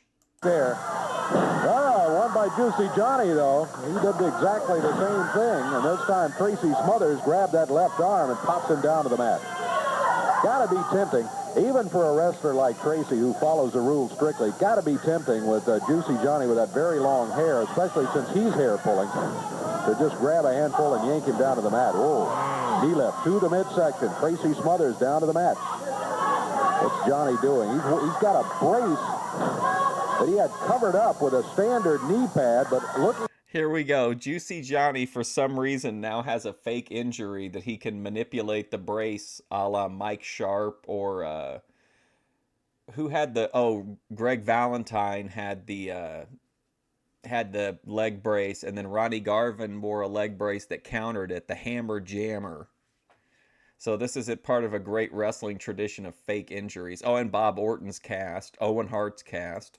At that brace, looks like it's got metal on it in there. Tracy hangs on, kicks him back. You're right. He's got one of those big knee braces that has the metal struts down the side of it. He uncovered it, but as yet he hadn't had a chance to use it. Backdrop, and Tracy Smothers right at the moment in control after having a scary little middle section. Juicy Johnny, covered, count is at 1 and 2, but at the 2 count he breaks it. Tracy picks him up. Into the turnbuckle, he bounced his head right off that top one. Juicy Johnny throws him into the ropes. Tracy turns, presses him down, counts 1, 2, he got it. And he successfully defends the Mid-America title as Tracy Smothers defeats Juicy Johnny. 4 minutes, 6 seconds the time on the championship match. Take a look at the way Tracy Smothers retained that Mid-America championship into the rope. He catches himself, turns, presses back out, and there is Juicy Johnny down to the mat. The count of 3, and Tracy Smothers still the Mid-America champion. Get the camera on me. Get it over here. Oh my God! What is going? What's going on here? They're leaning into the biblical hero element, but look at this sunglass Price is Right jacket combo. About how great Tracy Smothers is. Okay, come on, JD, now just settle down. Here, put on this cap, because you're over the hill anyway. I'm sick and tired. Last week it was J.T. Southern, how great he was. This week, Tracy Smothers, how great he is. He's no champion. He's the champion. He's no champion. I tell you, these idiots out here, they'll believe anything you tell them. But I'll tell you one thing, they're smart enough to know that Tracy Smothers is no champion. I tell you what, you didn't tell the rest of the story. Let me be like Paul Harvey and tell you the rest of the story. You didn't tell him how Mr. Universe beat him to a bloody pulp after the match was over with. You didn't say how he hurt him, how he crippled him. I'm surprised he's here at television today. Now, let me tell you one thing. What's going to be happening, Lance Russell? Tracy Smothers, your life is in danger. Mr. Universe is... You hate Mr. Yellow Drawers? This is Mr. Universe. More than man, I've had him in his cage all week. I haven't fed him. He's a savage. He's ready for you, Tracy Smothers. So the best thing for you to do, pack your bag and get out of town, Tracy Smothers. And that's all I've got to say about it. We're going to take him out in about 10 seconds. We aren't even going to wait for the bell to ring next week, Lance Russell. Mr. Universe, go to the ring and let's prove a point right now. Yeah, well, here, take your over-the-hill hat and just take it. You may be needing it before long. To the ring. We're ready for our next match, Dave. Here we go. David Johnson out of Memphis, Tennessee, weighs in at 203 pounds. Mr. Universe with J.D. Costello in his corner, 285 pounds. An awesome wrestler, Mr. Universe.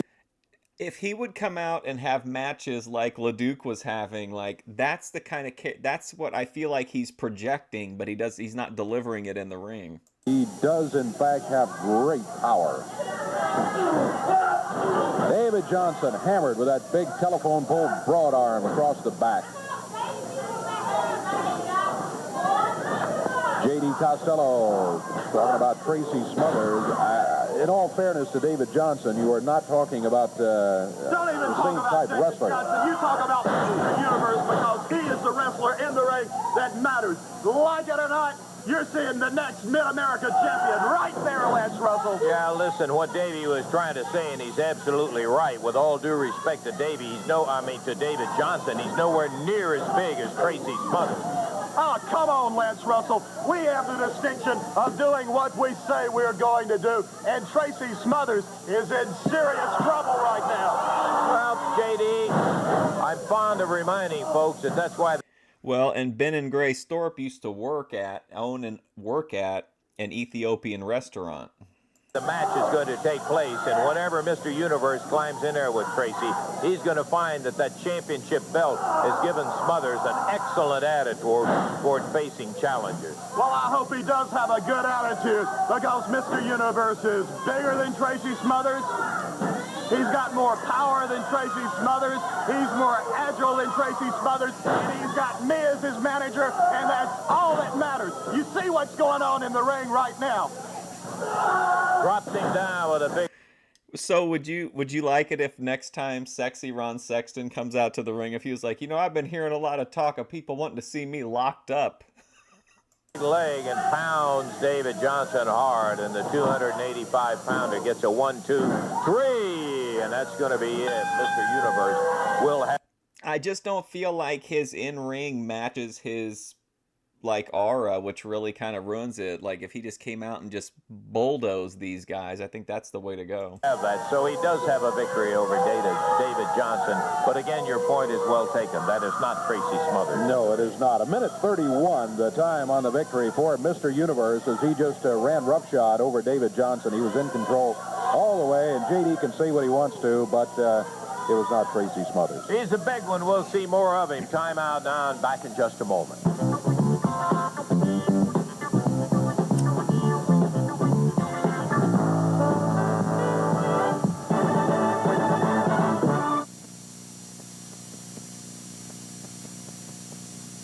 You could tie it back into wrestling with that Rob Feinstein scandal. Whenever Rob Feinstein told the decoy that when they told him their real age, he was like, he told him that he would pretend that they said 18, and then he put LOL.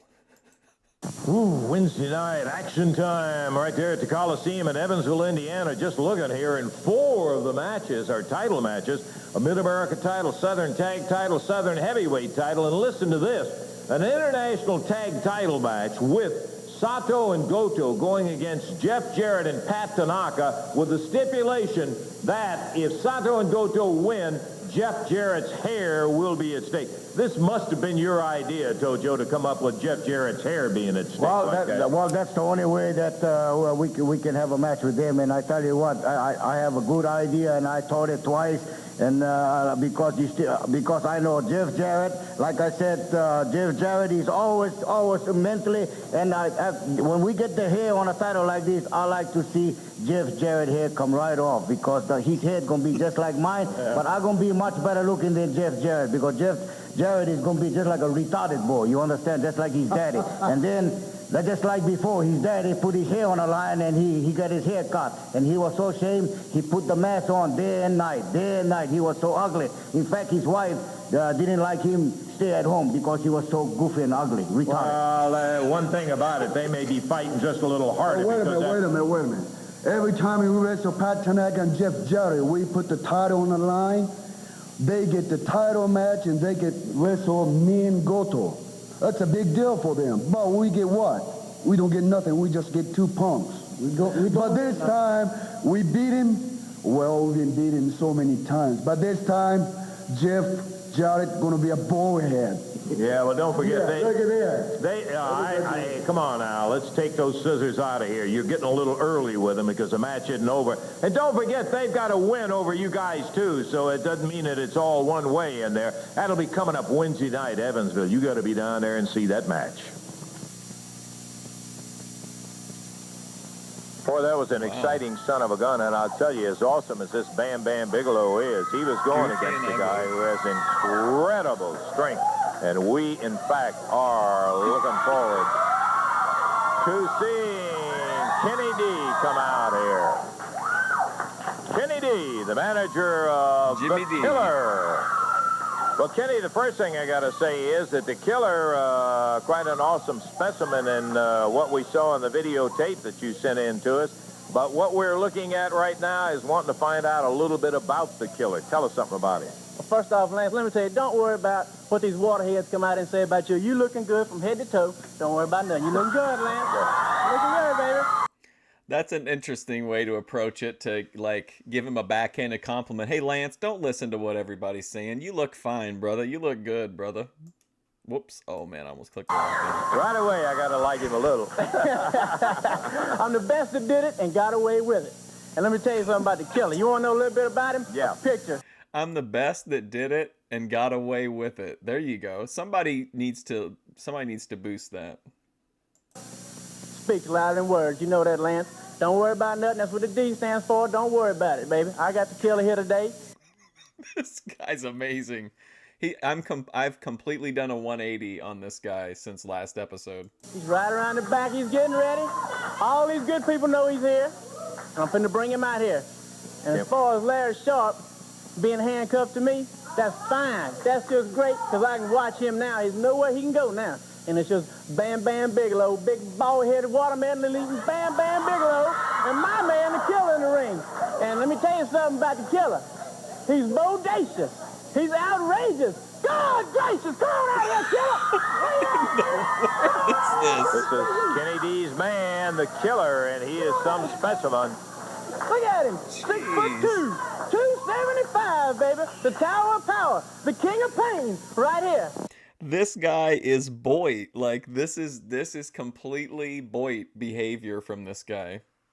Bam Bam Bigelow, you want some of this? You must be mentally disturbed, baby, because this is the man with the plans. Can you get a zoom up on some of these thunder cookies right here? Check them thunder cookies out, baby. Can we get a zoom in on these thunder cookers? What's a thunder cooker? Check them out. That's what's in store for Bam Bam Bigelow. Well, I'll tell you one thing, there's no question about it. He's got the physical makeup in order to give Bigelow, as big as he is, a go for the money. That's the Killer right there. Yeah. We want to see him in action. I noticed you got a handicap match today, Yeah, he's Kenny. too much to be in one man. He should have been born twins. He's too much. Get them two wrestlers out here. Let's see what they got. Put my man in the ring. Okay. Get him out here in the ring. Kenny D and the Killer heading to the ring, and we're ready for our next piece of action, which will be a handicap match with the Killer going against two men, Dave. The Killer versus the Red Demons. Here's Fire and Flame in their new gimmick. All right. Two men in the ring right now, the Red Demons, and referee Jerry Calhoun also now in the ring. Kenny D with the Killer at ringside as the Killer steps up on the apron through the ropes. And this handicap match about to get underway. It's going to be a one-fall, 10-minute time limit match. Referee says, let's get it going. 2 against 1. The Red Demons against the Killer. The Killer. Take notes, baby. It's going to take place. 2 men, can't handle it. 1 under each arm he's got there. He is a physical specimen, isn't he, Dave? Well, I tell you what, he's got some strength in those arms. You see, they weigh at about 220 apiece. He just runs them together right there.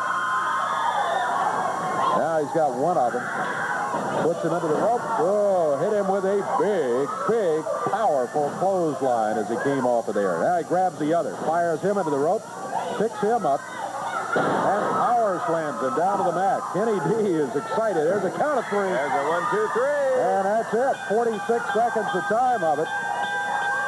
Kenny D, the D stands for don't worry about it. You didn't have to worry about that one too much because in less than a minute, the Killer gets the victory over both of the Red Demons. And he used exactly what you would expect him to, that power, that pure animal strength that he has in there to win that handicap match. Some kind of a go. The Killer will take time out. Be back in just a moment. But the 1% that were good were like, we saw some Joe LeDuc ones from like, I think maybe probably like a month back from here. Just incredible.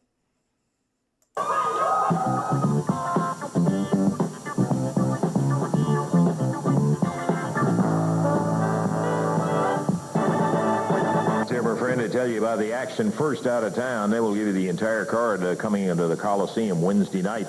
Saturday, August the 23rd, Springfield, Tennessee. The center is where the action is going to be at. Friday, October the 3rd. That's October the 3rd, coming up in Clarksville, Tennessee at the Northwest High School. More on that later on. Now, Wednesday night, Evansville at the Coliseum. Opening up, it'll be the Mod Squad with J.D. Costello going against JT7 and David Haskins. Tracy Smothers will be defending that Mid-America title. Like they got shrunk in the dryer. I could see that. That he won in the tournament against Mr. Universe, a Southern tag title with no disqualification, titles in the Mask of Fire and Flame against Giant Hillbilly and Paul Diamond, then a Southern heavyweight title with the Killer and the Big Muscles challenging Bam Bam Bigelow. Kenny D, the manager of the Killer, handcuffed to Pretty Boy Larry Sharp, and the final match, international tag titles against Jeff Jarrett's hair. You think Bam Bam's leaving and they'll have him put over the new like monster guy on the way out? With Jeff and Tanaka against Sato and Goto. It's the team of Sato and Goto. They've got the international belts with them. Non-title match coming up here. Tojo Yamamoto with a kendo stick over in their corner. Their opponents are in the ring, so is the referee, and we're just about set to go. Their opponents today, both out of Mississippi. Former drug addict. Jerry Garman, Benny Traylor. Jerry and Benny weigh in at allegedly a total weight of about 423 pounds. Sato and Goto out of Tokyo, Japan, and their total... I don't know for sure, but I think there are 50 episodes of this show, unless this playlist is missing some of them. But so I think there are either 2 weeks where they didn't run shows, or there's 2 weeks where the Evansville broadcast wasn't available. Weight? Right around 450 pounds. They weigh about 225 each. Yeah, former drug addict Paul Diamond was Max Moon. He was the masked guy in the Orient Express. Somebody's had another gimmick that he played that I didn't remember, but I can't remember what it is now either. Goto starting it off for his team. That's Jerry Garman in there. Garman hit by Akio Sato. After the Japanese team makes the tag, Sato stepped on his forehead. Garman being worked on. Sato makes the tag. Tarzan Goto coming back in. Garman going after him, rolls over to the corner, gets the tag on Benny Traylor. Did you see that Ricky Morton style? That was awesome. Traylor victim of a headbutt. And a chop puts him down to the mat. Goto. Unrelenting. What is Japanese team? They go after you and they stay after you. They don't let up. There's a tag. Here's Akio Sato. The more vicious of the two. He's the guy we call the finisher of the pair. He really knows how to get it done. Benny Traylor battling him. Dangerous place over near the Japanese corner, and he also was hitting him with a fist. The referee was trying to get that stopped. Well, there's a fist. Referee couldn't see that one, though. It was on the other side. I like how when like Tarzan Goto uses a martial arts move, Dave Brown is like down on it, but when Hawaiian Pat Tanaka uses one, he's like, "Oh, what a classy martial arts practitioner Pat Tanaka is." Sato really hammered him. Goto chops him down to the mat. Got the fist double beat. I like that username, the Stone Vegan. It reminds me of Vegan Patriot, USA flag emoji, VP US flag emoji. Being warned by the referee about it.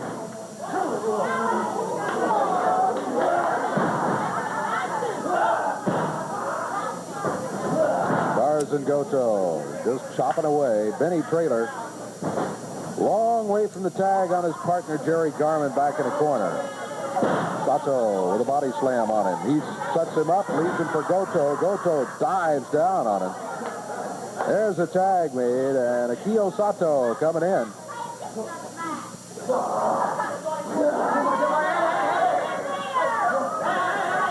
Sato holding him up.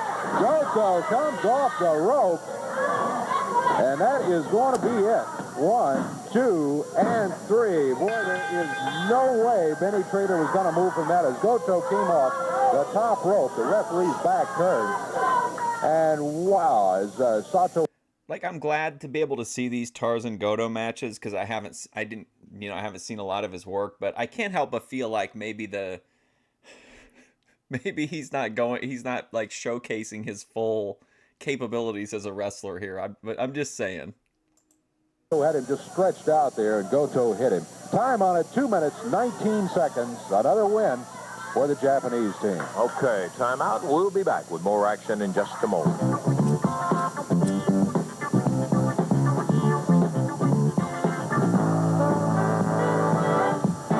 A couple of more matches scheduled here. Vegan's kind of on an arc that I'm not super interested in. She's meeting up, doing a lot of IRL stuff again now, and like kind of shifting. She did a really, really out there surreal hotel stream with this guy Aladdin, and things have been kind of weird lately, so I haven't tuned in as much. But she did a really short stream. It was like under 11 minutes. And she just talked to the camera and she had like it was like one of those like emotional, on a very special episode of Vegan Patriot. And it was a really interesting video, but I haven't kept super up with her just because I'm not really interested in like the IRL collabs and stuff like that. Here, one of them is Bam Bam Bigelow, and of course the other one is the Southern Tag. Then we have a standby expiration of time match, which we'll see if we have time for it. Coming out right now, pretty boy Larry Sharp and the Southern Heavyweight title holder, the Beast from the East, Big. I would say I really liked Orient Express, and I think they probably could have been even better than they were if they were like let loose. Bam Bam Bigelow, Larry Sharp. You know, Lawler's running and hiding again. I believe that he's taking his retirement seriously this time and trying to hire people like the Killer and his knick-knack manager to get rid of a man like Bam Bam Bigelow. Well, that's not going to happen. And let me tell you something, Kenny D, about being handcuffed to the pretty boy. You might as well go home and stick your fingers in the electric socket, because when them cuffs get slapped on my wrist, I'm going to drag you like a redheaded stepkid around that ring.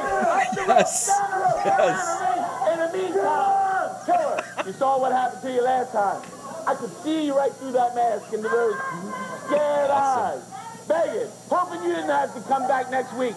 We know you wanted to be put out of commission, so you didn't have to come back and face the Beast from the East. Well, it didn't happen. Lawler put you on payroll one more week. He's hiring people for a job he can't do. Lawler, we want you. Come out, face us. Be the man you're supposed to be, because the Beast from the East is leaving this championship belt right here. Get a look at it, because we want you to see just exactly what we own. People of the world, people watching television, this is the Southern Heavyweight Championship belt, and it is owned by the Beast of the East. Easy, man, easy. He can't wait to get in the ring. Look at him. He smells blood. He smells blood. We're ready. Your opponents are up there, so let's go to the ring, and we're ready for the action in this handicap match. Dave? Orient Express music was a banger. We listened to it one time on stream. I thought for sure they'd copyright take it down, but they didn't. Bam Bam Bigelow going against two of them, David Haskins and Larry Santana. Santana and Haskins both attacking Bam Bam Bigelow. They put Bam Bam into the rope. Bam Bam got one of them with a foot and the other with his arm as he came off of there. Larry Santana. Great promo, though, by Larry Sharp. I love Larry Sharp promos. He's just so into it, just fucking turning red-faced and just putting every ounce of himself into these promos, even if it's over something ridiculous, which makes it even better. Hit with the right hand. David Haskins, upper arm across the back of the neck. Santana into the rope. Bigelow just stopped him cold. Here's Haskins. Larry Santana? Is that really his name? I didn't notice that. Bigelow runs their heads together.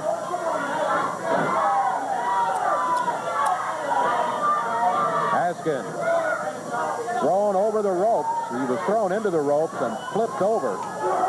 Referee didn't see it. Well, that's why you just don't let him talk. You just put Larry Sharp with him all the time. Let Larry Sharp ride with him his whole career. Like, you know what I mean? Give him the mouthpiece. And I don't think it would have been a problem. I know everybody's like, oh, well, they have to talk eventually. I don't agree with that at all. If it works, it works. Here's a cover. 1, 2, 3. Larry Santana is pinned. Do you think Larry Santana shares in common with his cousin Tito Santana of building a fence around the pussy when it comes to the rats? Bam Bam Bigelow has the win in 55 seconds of action. He's steamed. He's still going after him. Bam Bam Bigelow with the win. Let's take a look at the power slam here that wrapped it up for him. No, it's not former alleged drug addict. It's alleged former drug addict.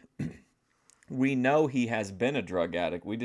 We're taking him at his word that he's a former drug addict.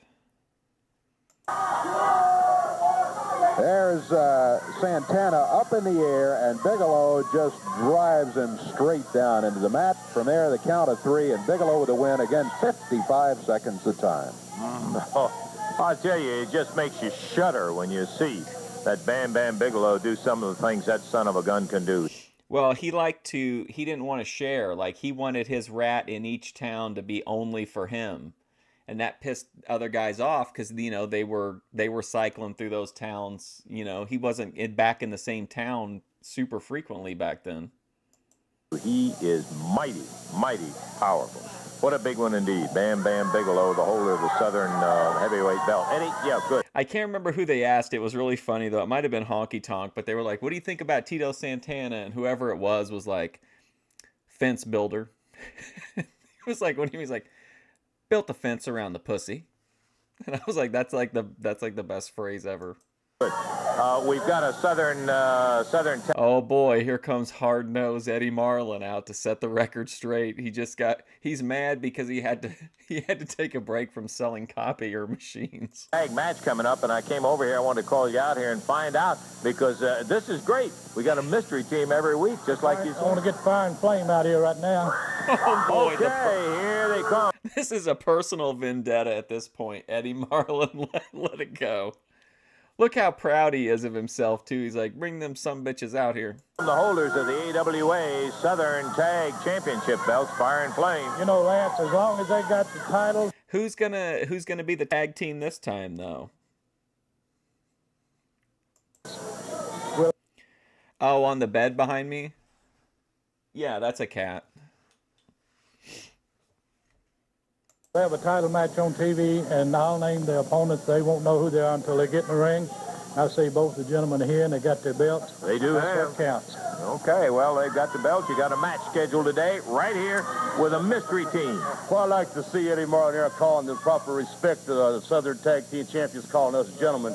But still, Eddie Marlin, you think this little thing you got, this little tactic, this little dirty deal you got working is going to get rid of this Southern Tag Team Champions, brother. But you're wrong, Marlin. You bring whoever you want out here right now. As you saw last week, we run that Joe the Duke off. Where's Crazy Joe? Now, the stipulations are the same, I guess. You're going to name some geek, freak, or midget, and they're going to get right in this ring, and we're going to beat the daylights out of them. Yeah, Jesse Ventura would say that too. He'd call him Chico, and Gorilla Monsoon would be like, "It's Tito," and he'd be like, "Prove it." Well, come on. The men will be in the ring. Y'all get in the ring. They'll come out, and then you'll find out whether they beat them or not. I don't know. Hey, I kind of like that idea. The Fire and Flame climb up in there. They're not going to know who their opponents are until they arrive to climb in the ring. Here comes the referee. Hold on, I gotta have a second to compose myself before we see who the next team is. Oh my gosh. Who's gonna be the team? The Beach. Oh my God! Can you imagine if the Beach Twins came back? And he's heading to the ring, and right behind it's Phil Hickerson and the Giant Hillbilly.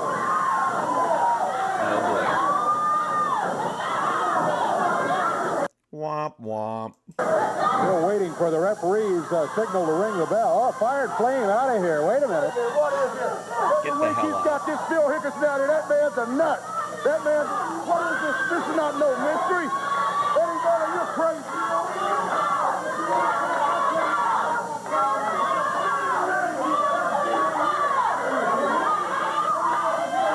Eddie Marlin just got through saying you can go, but the belts are going to stay here.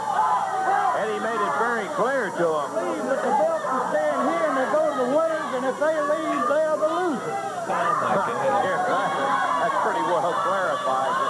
Oh, boy. Giant Hillbilly, Phil Hickerson. All right, Fire and Flame facing a couple of big ones on the other side of the ring, too.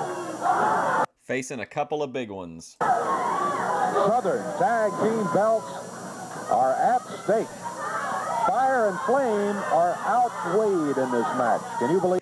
Do you think people would like call the office and like complain about what they saw on TV? Like if they didn't like if they thought Eddie Marlin was slacking off, do you think people ever called like to the TV station and was like, "Get that son of a bitch Eddie Marlin, get it together"?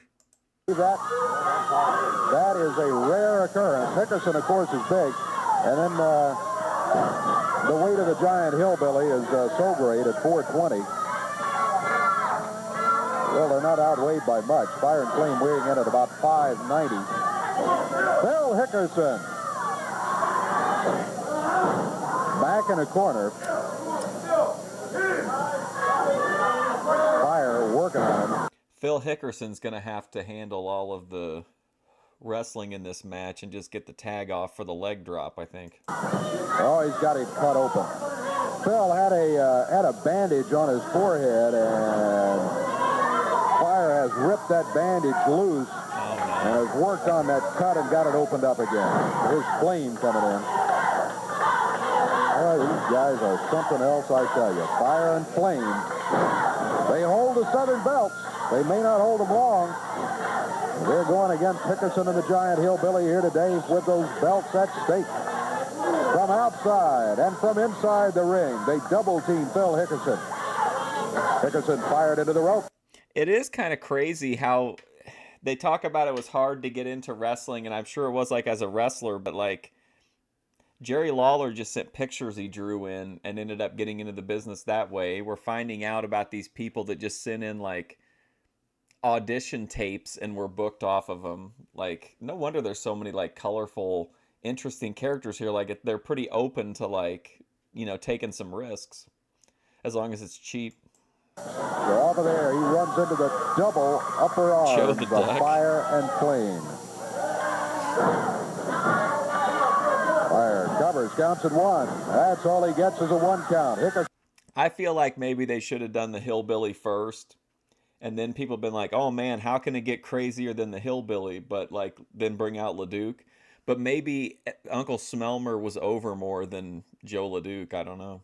Still got some fight left. It seems like the crowd went nuts when LeDuc came out, and like I didn't feel like got all that much response. Get him. Fire. Dude, this tag team has beaten like everybody for like the last, I don't know, 2 or 3 months probably. Cuts him with a head. Again and again.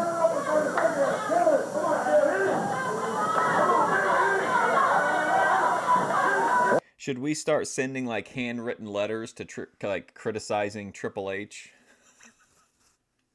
calling for him to be fired? Hickerson, cut, bleeding and staggering in the center of the ring, but still standing.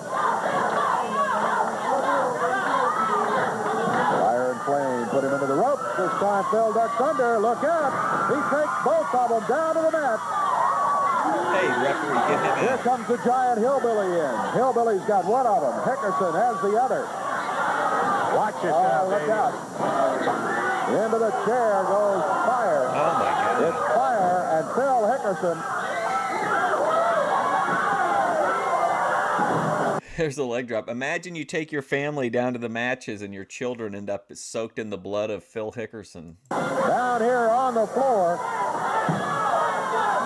Phil. Oh, my God.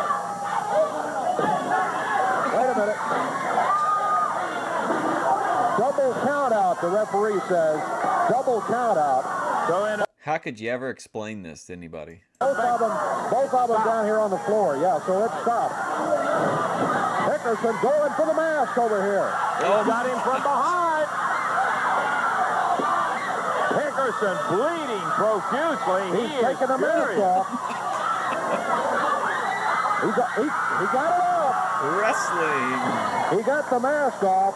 Fire heads out of here quickly. Hickerson has the mask in his hand. Man. Couldn't see his face. He left quickly. I tell you what, no disqualification with nothing. I don't want no referee. We don't want nothing. We just want to be. Okay, we're going to take time out right now, and we're going to be back. The belts will stay with Fire and Flame on that double count out. Time out, and we'll be back in just a moment.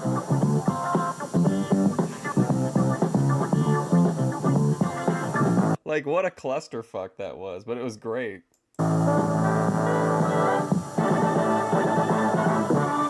Okay, back into the ring here, and by golly, we got some more action. You'll want to see it. Talking about action, Wednesday night, Evansville, Get Pat Tanaka just ominously in the background.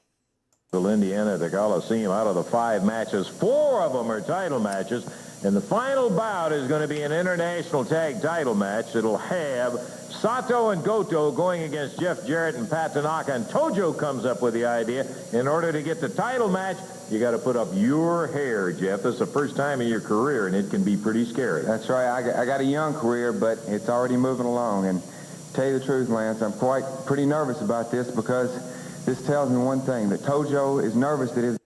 Jeff Jarrett's appearing on screen. We have to point out, as part of our criticism, that this shirt sucks. His father has terrible taste in clothing in this era, and this is kind of like more wrestler. This looks like a waiter or somebody. You know what I mean? The boys are going to lose the belts. But that also tells me that, Tojo, you're scared, brother. I know me and Pat can win these belts. I can't tell if that's like a tank top or if it's like a silk, some kind of like fancy dress thing. Is it just like a regular shirt, or is it like a silk vest or something? And we're going to do it in Evansville Wednesday. Yeah, we're looking forward to seeing that kind of action. Pat, you got to be doing a whale of a lot of battling in there, too, to save that hair, Jeff. I tell you what, Lance, I don't have any doubt in my mind that we can beat him as long as it's 2-on-2.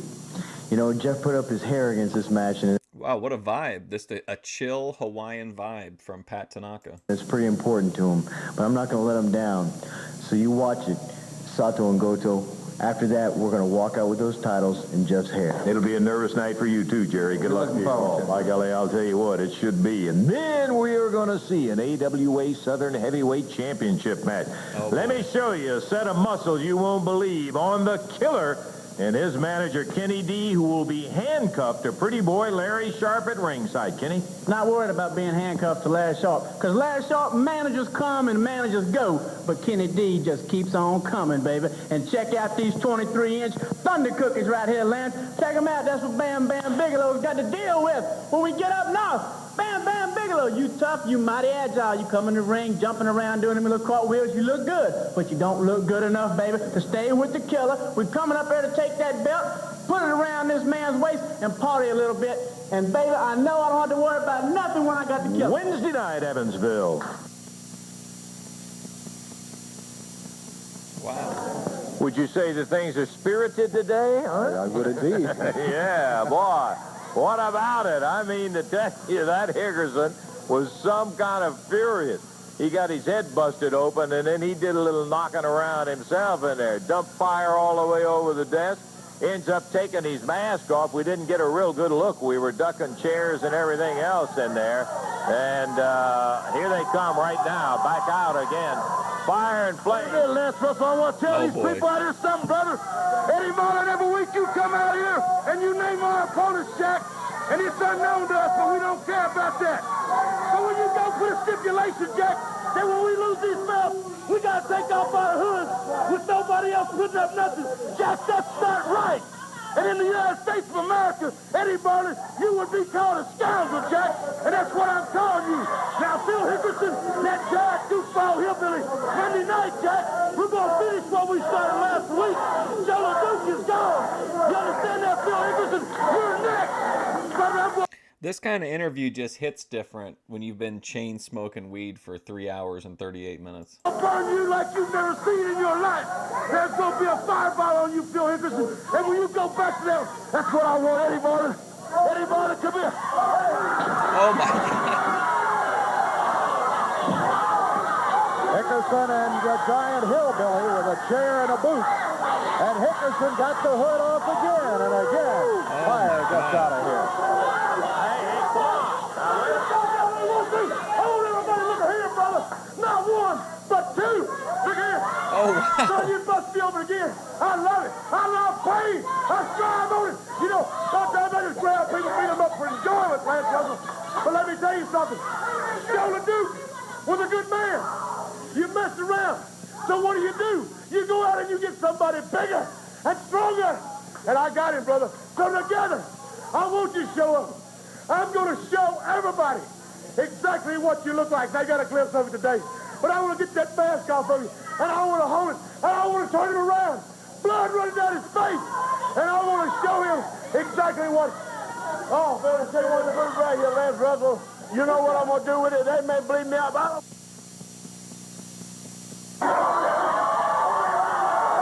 Okay, I know these... well, I don't blame you for being upset about it. And, brother, when they do get in the ring with fire and flame, you better believe that is going to be some kind of a scramble right in there. Oh, David! Sorry, I was really caught up in it. We got... I said it was squirrely today. It is squirrely today, huh? Let's go to the ring. We still got a six-man tag match, partner, yet to go. Expiration of time. And we're about ready for it. As if we needed more action. But we got it for you. I tell you what, six-man action here as Pat Tanaka, Jeff Jarrett, and Paul Diamond will be on one side of the ring. And on okay, so it's the two, like, disgraced police officers teaming up with with sexy Ron Sexton. All right. Against Tanaka, Jeff Jarrett, and former drug addict Paul Diamond. That's a pretty good expiration of time match. On the other side, the team of the Mod Squad and Ron Sexton, and you can count on J.D. Costello being in their corner as they come out here too. There's a video up I'd like to watch sometime. Somebody did the entire Snowman versus Jerry Lawler feud and just like clipped out those specific segments like to cover the entire timeline. I think that would be really fun to watch sometime. A match that'll go to the expiration of time. And all we got to do right now is wait for him to step into the ring, and we are underway. Here comes the referee, Jerry Calhoun. Boy, he's had quite a day here today. Woo! I got to tell you. Hey, I was looking at the little pile that was left over here by Hickerson. 2 masks, 2 Southern tag belts, and a chair, and that pretty well tells the story. Oh, no, that one guy wasn't here that always asked about the poop, and he said they found a little pile left behind by Phil Hickerson. Right there. Oh, am I here to tell you that we have ourselves one whale of a day. Tell you what, my friend, we're going to have to take... See, I told you, anytime he says that a whale of whatever, look at Dave Brown, it makes him so happy. Take time out before we get into the ring. We got a commercial to pick up here. We'll do it now. We'll be back with more action in just a moment. You saw that video. It was good. It looked like it would be good. Can't be within 15 feet of a school.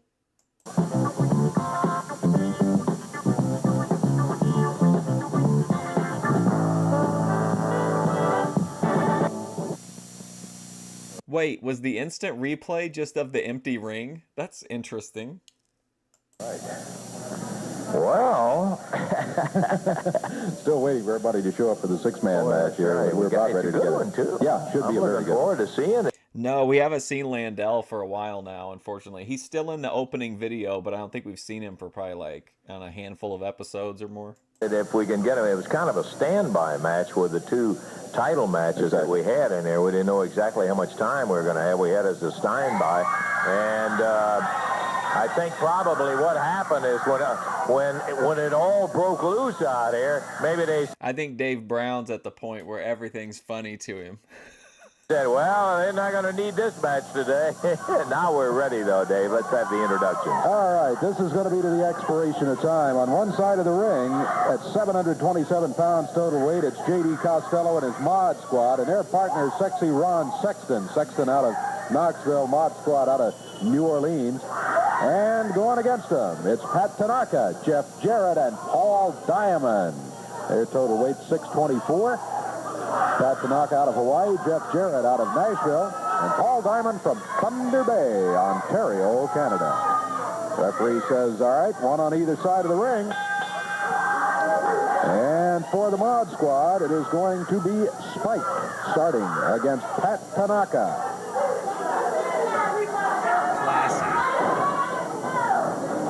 J.D. Costello, you can barely get a glimpse of there, and resplendent in his turquoise jacket today with a rose to match. Being joined here at the desk by Hey, J.D. Brown, since Lance Russell isn't here, I thought I'd sit down here and just help you out a little bit with this match. I know how biased you are sometimes and how much help you need. We definitely know how biased you are, We got a good match going in the ring right now. Take nothing away from Paul Diamond, Pat Tanaka, and Jeff Jarrett, but they are up against my Mod Squad. They are up against the most destructive team in professional wrestling today. And Pat Tanaka and Jeff Jarrett and Paul Diamond all have shown themselves in matches that they are capable with going against the caliber of wrestler of JD and your Mod Squad.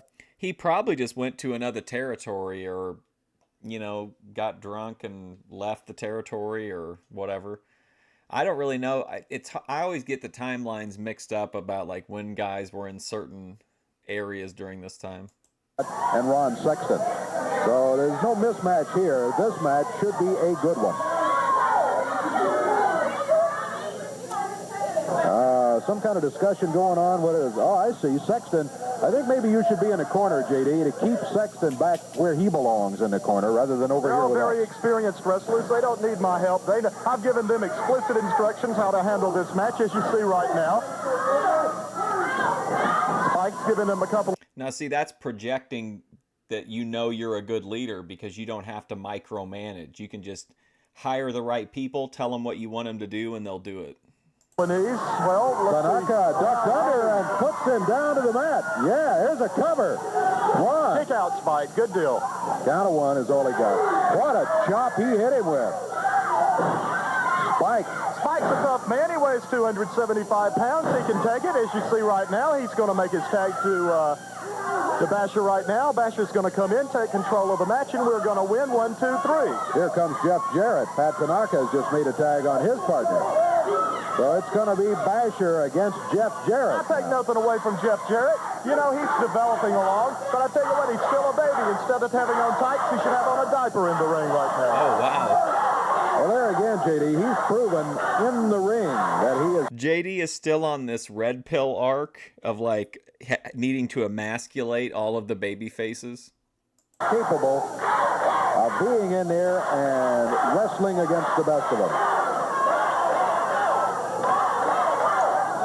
He's inexperienced. He doesn't know what to expect right now. He's used to wrestling Sato and Gato, and right now he's up against two great big men that don't take anything off of anybody.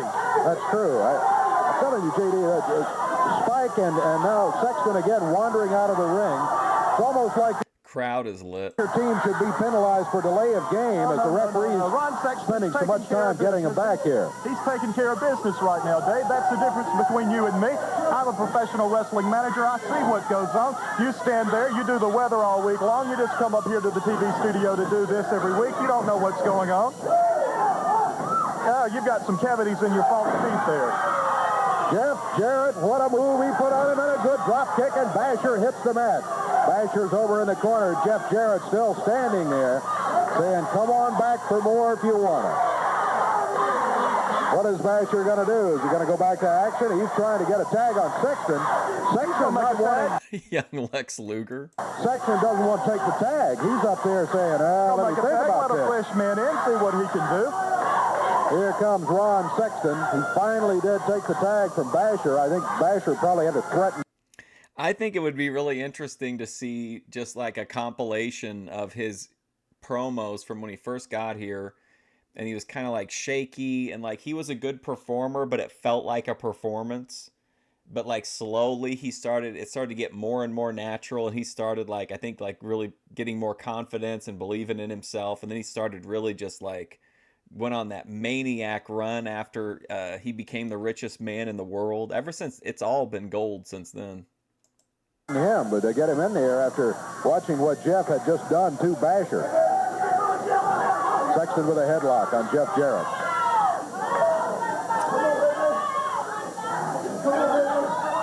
Three and a half minutes gone in this one.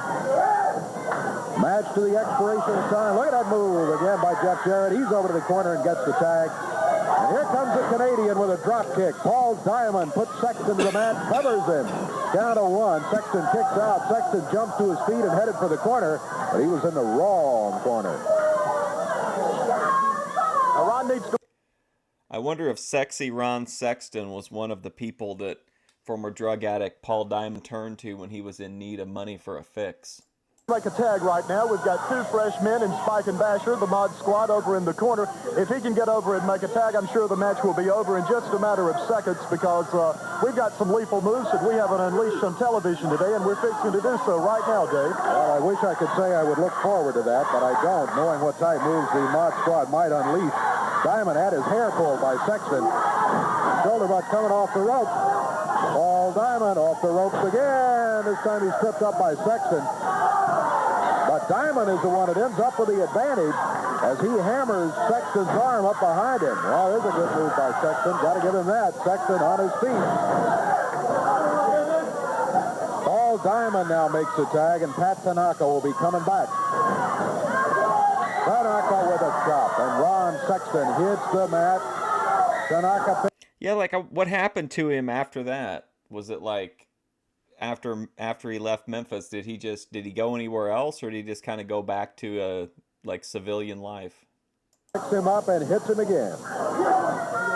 Tanaka. People probably hated him for years after he left, though. A little too quickly.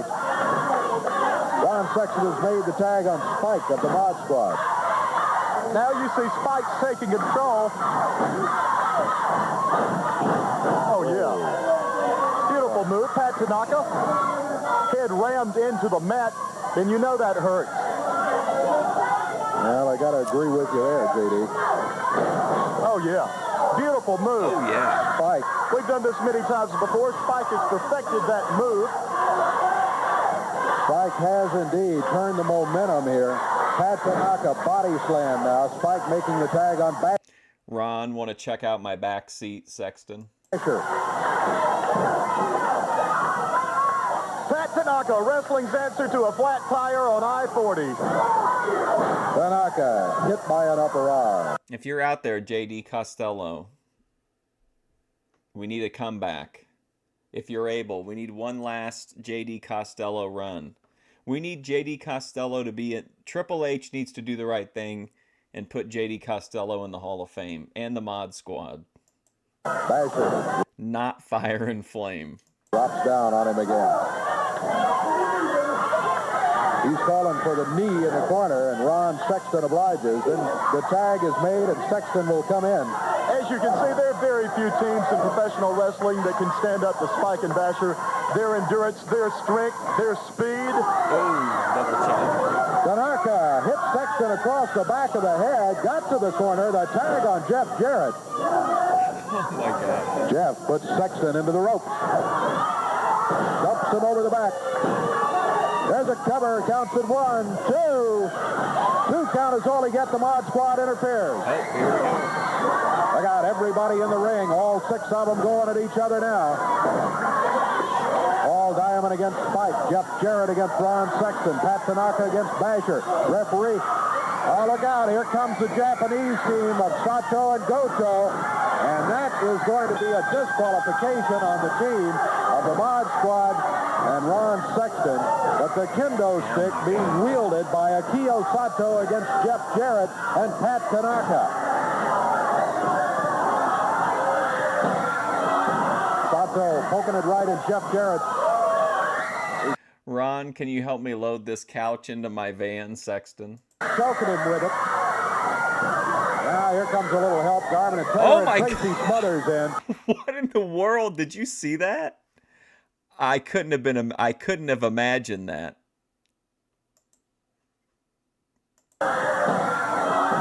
Sato poking it right at Jeff Jarrett. He's choking him with it. Now here comes a little help. Garvin and Taylor and Tracy Smothers in. And with the additional people coming in to help, the team of Sato, Goto, the Mod Squad, and Sexton, all of them finally leave the area. Sexton was a little late getting out. Boy, he was scrambling, too, trying to get away from the guys that came in there. There was a case where I wish the heartthrob had been around. We could have used that kind of rough and tough tactics of his.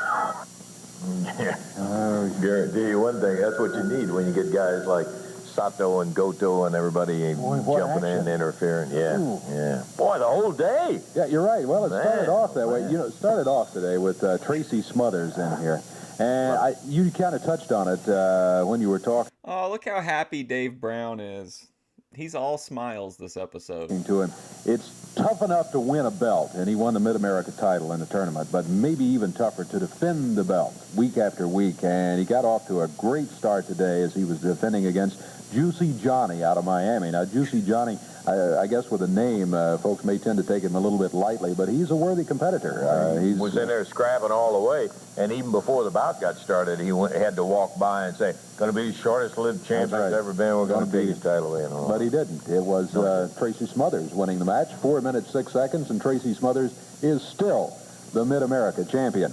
Mr. Universe, boy, big guy here out of J.D. Costello's stable of wrestlers going against David Johnson. Just totally no contest almost today as Mr. Universe took the match in about 1 minute 31 seconds. Then it was Fire and Flame a little bit later on with still another championship match. Southern heavyweight belts, or Southern tag team belts on the line. Same stipulations. They did not know their opponents until they got here and climbed in the ring. And then Eddie Marlin says, all right, we're going to send the team in here to go against you. And that team turned out to be Phil Hickerson. Big Red Nose Magazine? What? And the Giant Hillbilly. Well, Fire and Flame, none too happy about that. As you pointed out, Dave, they outweighed Fire and Flame. You just don't hardly find that anywhere, anytime. Almost never, but with the Giant Hillbilly over there, they did, in fact, end up with a total weight greater than Fire and Flame. What happened? Fire and Phil Hickerson were down here on the floor. Hickerson had been cut open by Fire and Flame.